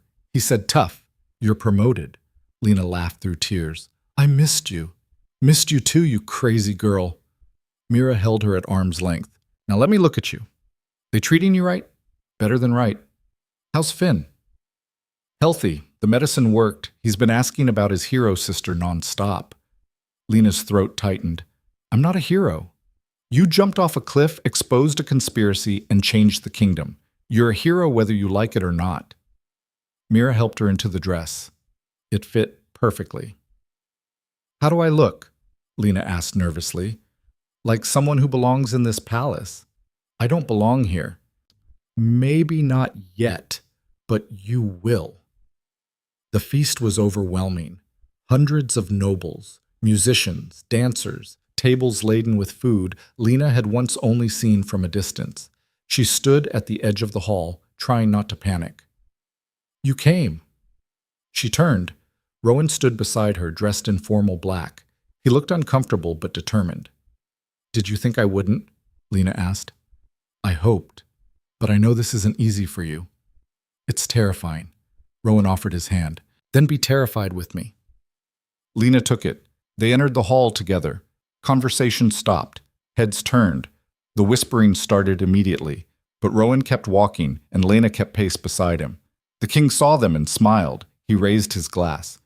A toast, he called out, to my son, Rowan, who found his voice when it mattered most, and to Lena Vale, who reminded us all what true courage looks like. The nobles raised their glasses, some enthusiastically, others reluctantly, but they all drank. Lena felt like she might faint. Rowan squeezed her hand. Breathe, she breathed. The feast continued.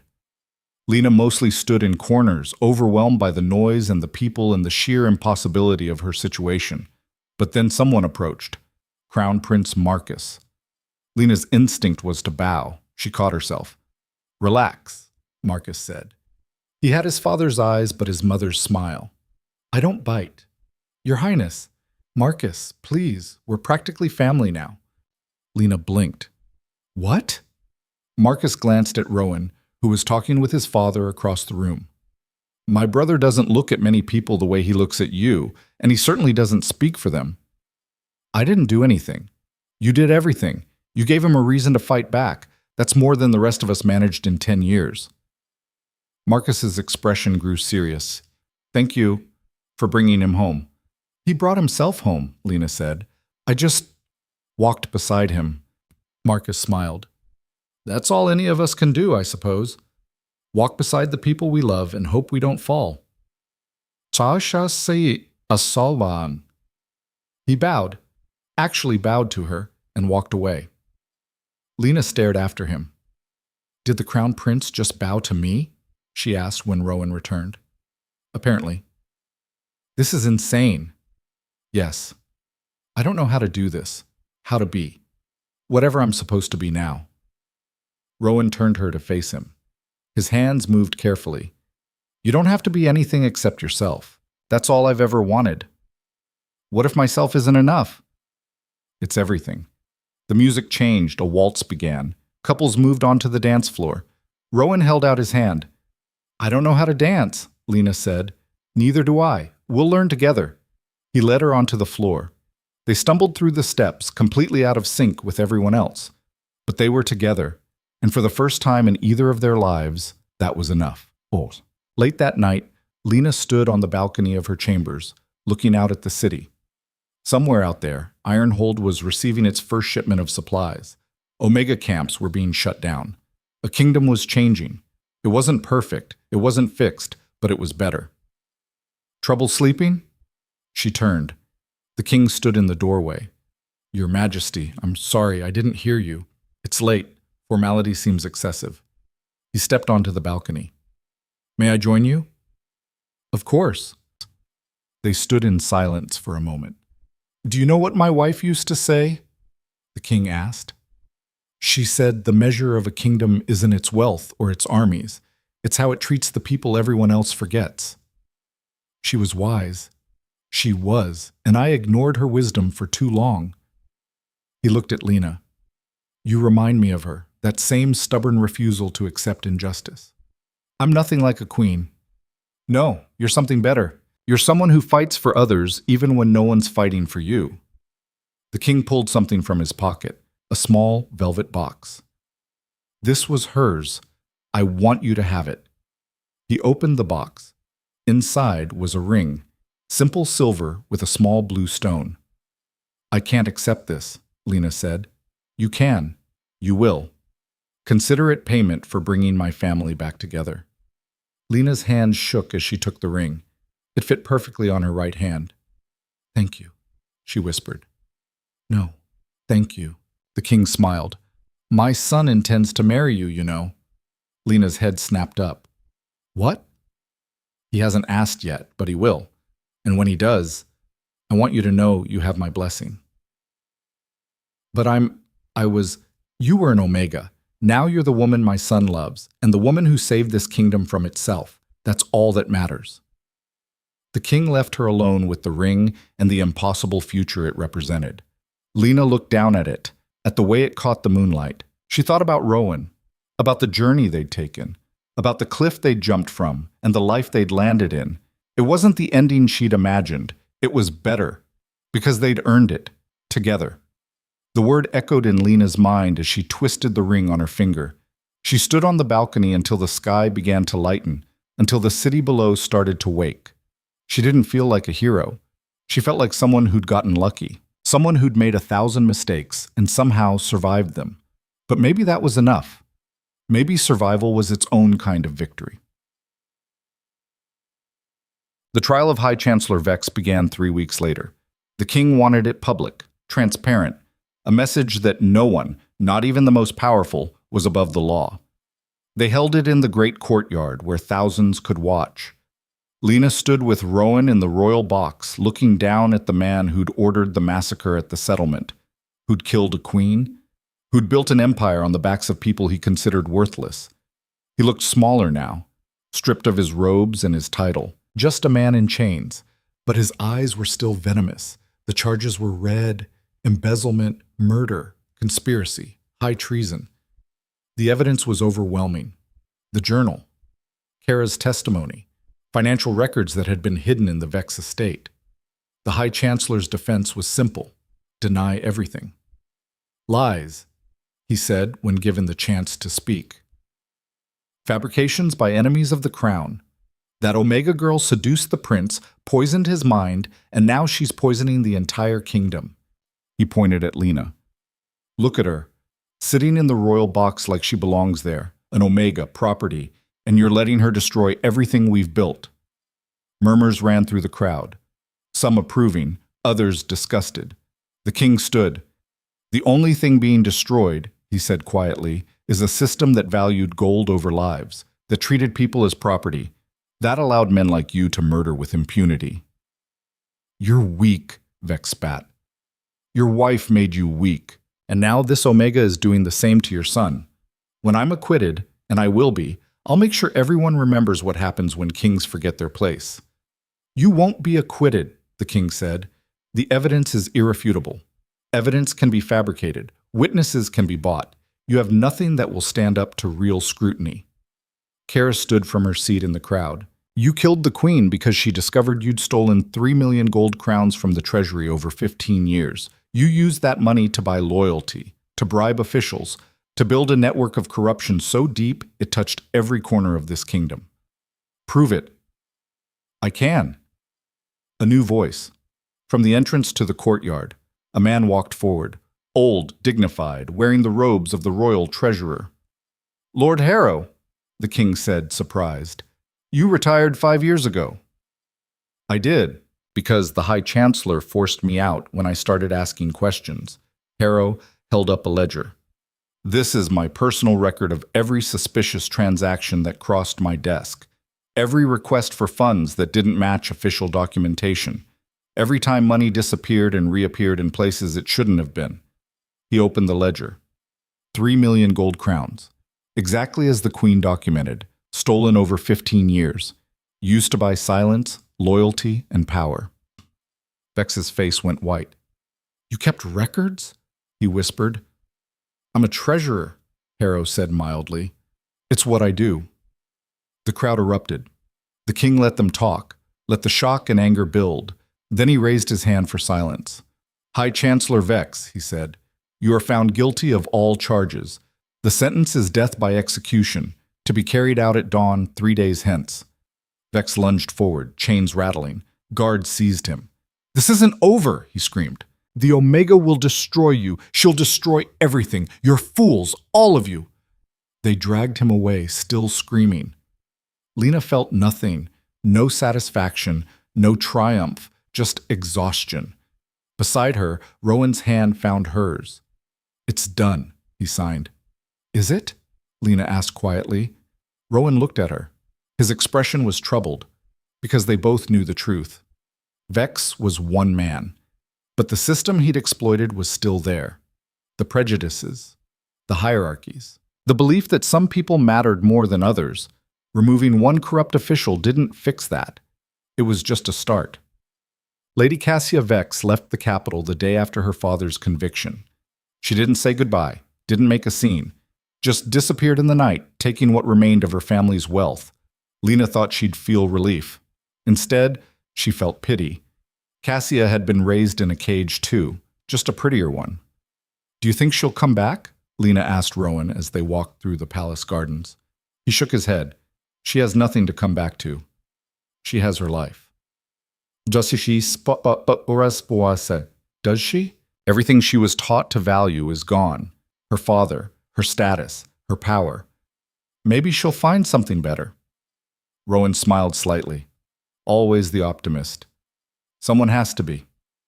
They walked in comfortable silence. The gardens were beautiful this time of year, flowers blooming, birds singing, peaceful. It was hard to believe that a month ago, Lena had been scrubbing these same paths on her knees. I have something for you, Rowan said suddenly. His voice was still rough, but getting stronger each day. You don't need to give me anything. I want to. He led her to a bench beneath a willow tree, the same tree where they'd first really talked. From his pocket, he pulled a small wooden box. Lena's heart started racing. "Rowan, open it." Inside was a pendant, silver, delicate, shaped like two hands clasped together. "It was my mother's," Rowan said quietly. "She wore it every day.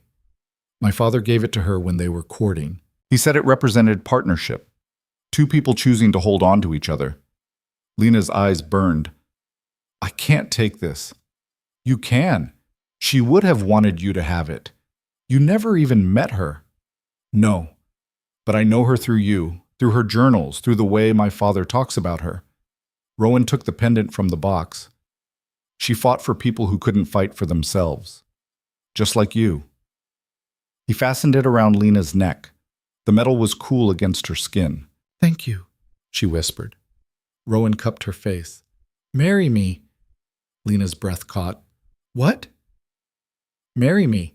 Not because my father expects it, not because it makes political sense, but because I can't imagine my life without you in it."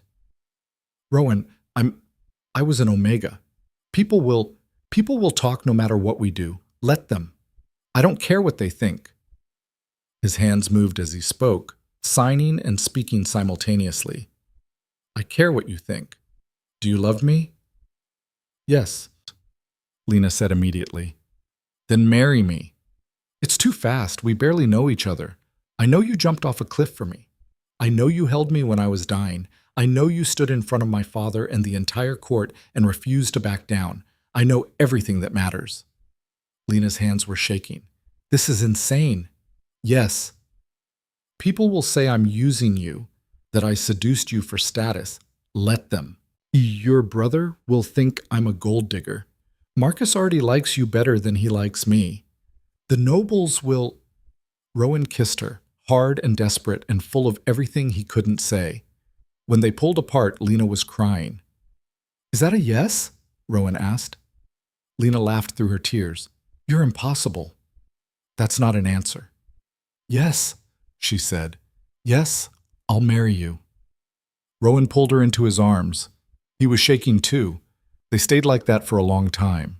Two people who'd been invisible finally seeing each other completely. The announcement was made the following week. Prince Rowan Thorne and Lena Vale were to be wed. The reaction was mixed. Half the kingdom celebrated. The story of the mute prince and the Omega girl who'd exposed corruption and changed the kingdom had captured imaginations. They were symbols, hope for a better future. The other half was scandalized. A prince marrying an Omega? It was unnatural, wrong, a perversion of the social order. The king handled the objections personally. "Anyone who has a problem with this marriage," he announced to the assembled nobles, "is welcome to leave my court, permanently." Most of them shut up after that, but not all.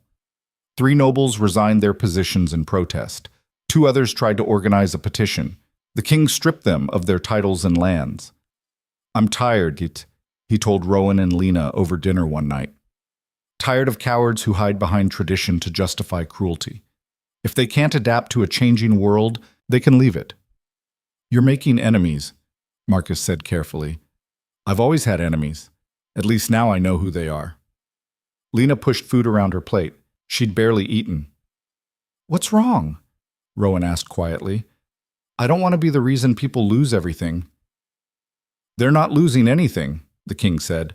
"They're being held accountable. There's a difference.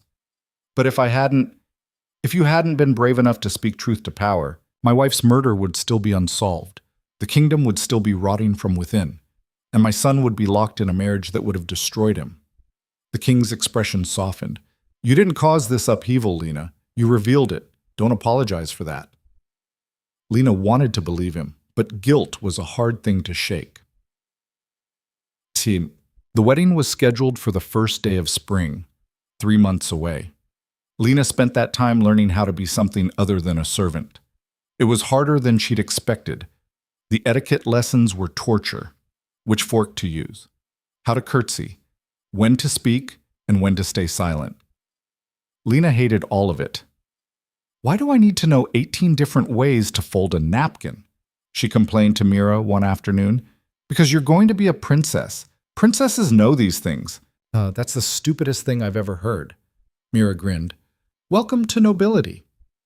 The history lessons were better. Lena devoured books about the kingdom's past, about queens who'd ruled, about reforms that had changed society. She wanted to understand the world she was stepping into, so she could figure out how to change it. The hardest part was the public appearances. Everywhere Lena went, people stared, some with admiration, others with barely concealed contempt. She learned to smile through both, but it wore on her. One night, she broke down in her chambers, the weight of it all crushing her. Rowan found her curled on the floor, sobbing. He sat beside her, didn't try to fix it, just sat. When she finally stopped crying, he signed, "Talk to me." "I don't know how to do this," Lena said. "How to be what everyone needs me to be. I'm nobody. I scrubbed floors. I'm not equipped to be a princess." "You survived a cliff jump. You exposed a conspiracy. You changed a kingdom. You're equipped for anything."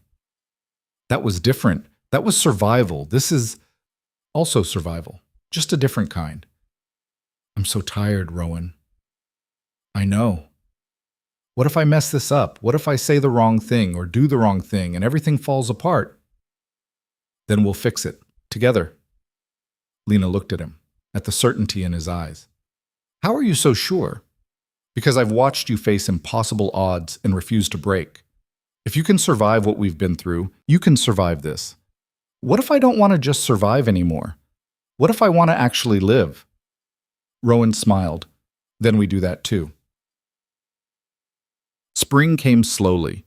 The snow melted, the flowers bloomed, the kingdom continued its painful transformation. The Omega camps were officially closed. Lena attended the ceremony herself, watching as the gates were torn down and the people inside were set free. Hundreds of them, thin, scarred, blinking in the sunlight like they'd forgotten what it looked like. Lena wanted to speak to each of them, but there were too many. Instead, she stood at the entrance as they filed out, meeting their eyes, letting them see that one of their own had made it out, that freedom was possible. One woman stopped, old, bent with brands covering both wrists. "Is it real?" she asked. "Are we really free?" "Yes," Lena said. The woman touched Lena's face. "You did this." "I didn't. You did. We heard the stories about the Omega who stood before the king and refused to bow, who changed everything." Tears streamed down her face. "Thank you." Lena couldn't speak. She just pulled the woman into a hug. Behind them, more people were emerging, crying, laughing, holding each other. Free. Rowan found Lena later, still standing at the gates long after everyone had left. "You okay?" he asked. "I don't know. I thought I'd feel happy, but I just feel angry." Lena looked at him. "How did you know?" "Because I feel it too. Angry that it took this long, that so many people suffered while we did nothing. We were children. We were, but we're not anymore. And we have power now, so what do we do with it?" Lena thought about the woman with the brands, about the thousands of others still out there, still suffering. "We keep fighting," she said, "until the system that created those camps doesn't exist anymore. That could take years. Then it takes years." Rowan took her hand. "Together?" "Together," Lena agreed. The wedding day arrived with clear skies and warm sun.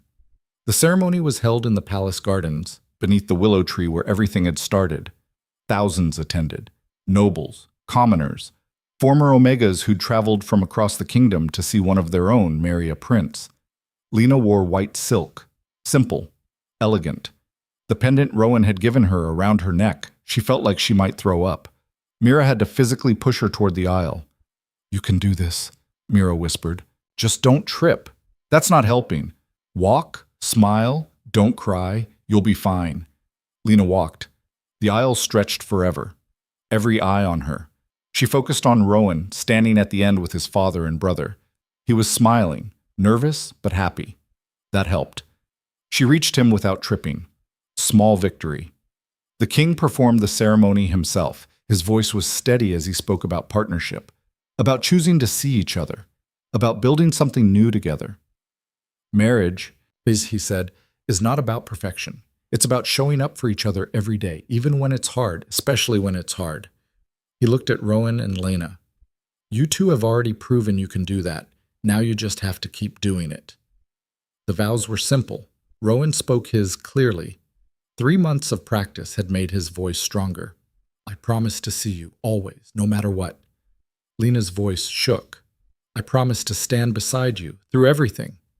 The king smiled. Then by the power vested in me, I declare you husband and wife. Rowan kissed her. The crowd erupted. And just like that, Lena Vale became Princess Lena Thorne. The reception was chaos. Music, dancing, more food than Lena had ever seen. She spent most of it in a daze, being congratulated by people she didn't know. But there were bright spots. Kara approached her, dressed in formal robes for the first time since her Omega brand had been removed. You clean up nice, Kara said. Lena laughed. So do you. Never thought I'd see the day. An Omega girl marrying into the royal family. Never thought I'd survive jumping off a cliff. Fair point. Kara's expression grew serious. What you've started, it's bigger than you know. People are watching, waiting to see what you do next. I'm just one person. You're a symbol. Use it wisely. She walked away before Lena could respond. Later, Marcus pulled her aside. Welcome to the family, he said. For what it's worth, I think you're good for him. Thank you. Also, fair warning, being royal is exhausting, but you'll figure it out. He grinned. You jumped off a cliff. This can't be worse than that. Everyone keeps saying that, because it's true. The best moment came near midnight. Lena snuck away from the reception, needing air. She found herself back at the willow tree. Rowan followed. Hiding from your own wedding? He asked. Just needed a minute. It's overwhelming. Want me to go? No, stay. They sat beneath the tree, just like they had months ago. 2 invisible people who'd somehow become the center of attention. Are you happy? Rowan asked. Lena thought about it. Yes. And terrified, and exhausted, and about 12 other things. That sounds about right. Are you? Happy? Yes. This is everything I never thought I'd have. A voice, a purpose, you. Lena leaned against him. What happens now? Now we figure out how to actually change things. The Omega camps are closed, but the attitudes that created them are still there. We have work to do. That sounds hard. Probably. But we'll do it anyway. Yes. Lena smiled. We're idiots. Absolutely. They sat in comfortable silence, watching the stars. 6 months after the wedding, Lena stood before the Council of Lords. The king had created a new position. Royal Advocate. Someone to represent the interests of those who'd been voiceless in the kingdom. He'd offered it to Lena. She'd accepted. Now she faced the council, 20 nobles who still thought the old ways were better, and prepared to fight. The proposed reform is simple, Lena said. Her voice was steady now. Months of practice. Every child in the kingdom receives education, rich or poor, alpha, beta, or omega. No exceptions. That's impossible, one of the lords said. The cost alone is less than what we spend on the royal stables, Lena countered. We have the resources. We lack the will. Education won't change what people are, another lord argued. An omega is still an omega. No, Lena said quietly. An omega is a person who deserves the same opportunities as everyone else. You're trying to destroy the social order. I'm trying to build a better one. The debate raged for hours. In the end, the vote was close, but it passed. Lena walked out of the council chambers exhausted but victorious. Rowan was waiting. Well, he asked. It passed, barely, but it passed. He pulled her into a hug. You did it. We did it. Your father backed me. Marcus convinced 3 of the lords to vote yes. This was a team effort. Still, you were the one standing in that room arguing. Lena smiled. Someone had to. Years passed. The changes came slowly. Resistance fought every step. But gradually, the kingdom transformed. Schools opened in every district. Omega brands were made illegal. Laws were rewritten to protect rather than oppress. It wasn't perfect. Progress never was. But it was better. Lena and Rowan worked side by side, fighting, arguing, building.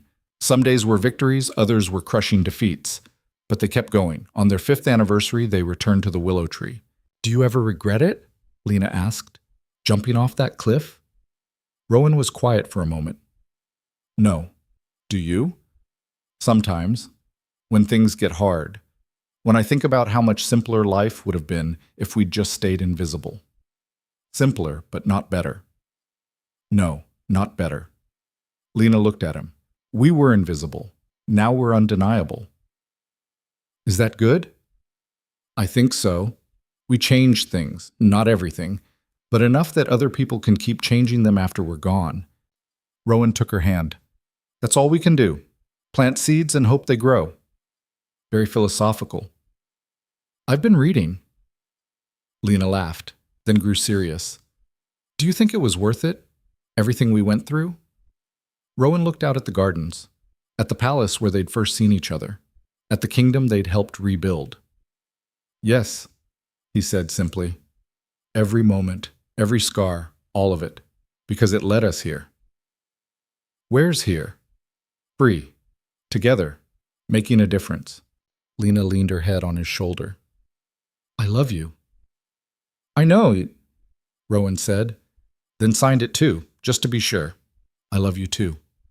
They sat beneath the willow tree as the sun set. Two people who'd been invisible now, casting long shadows. The kingdom had changed. They had changed, and somewhere in the borderlands, in the mountains, in the small villages and hidden places, other invisible people were starting to believe that they could be seen, that they could matter, that they could jump.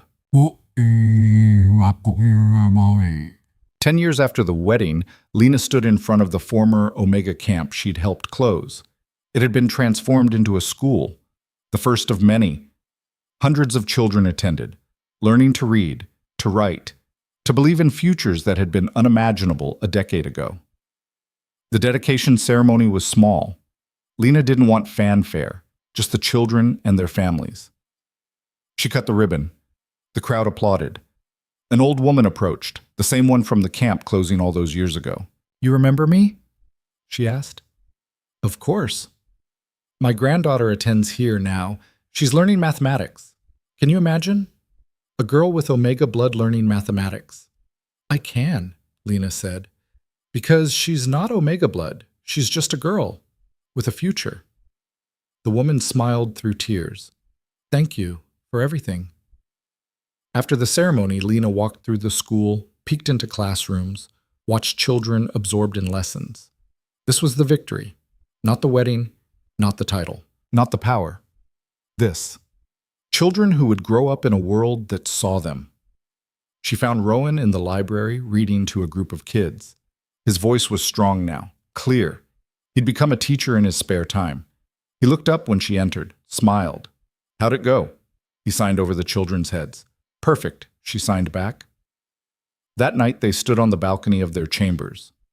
No longer in the palace, they'd moved to a smaller residence in the city years ago, closer to the people they served. "Do you ever miss it?" Rowan asked. "Being invisible?" Lena thought about it, about scrubbing floors, about being overlooked, about the safety of obscurity. "No," she said finally. "Being invisible felt like safety, but it was just another kind of cage. I'd rather be seen and vulnerable than hidden and safe. Even when being seen is hard, especially then, because that's when it matters most." Rowan pulled her close. They'd grown older. Gray was threading through their hair. Lines had appeared on their faces, but they were still them, still fighting, still building, still together. "I have something to tell you," Lena said. "What?" "I'm writing a book about everything that happened, our story, the changes we made. I want people to remember." "Remember what?" "That change is possible, that invisible people can become undeniable, that jumping off a cliff might kill you, or it might save you." Rowan smiled. What will you call it? Lena looked out at the city, at the lights flickering in windows, at the kingdom they'd helped reshape. The invisible ones, she said, because that's who we were and who we fought for. Past tense? We're not invisible anymore, neither are they. That's the point. Rowan kissed her forehead. Then write it. Tell the story. Make sure they remember. Lena would. She'd write about the mute prince and the Omega girl, about corruption and courage, about the decision to jump when the world offered only cages. She'd write about survival, about love, about the painful, beautiful process of transformation.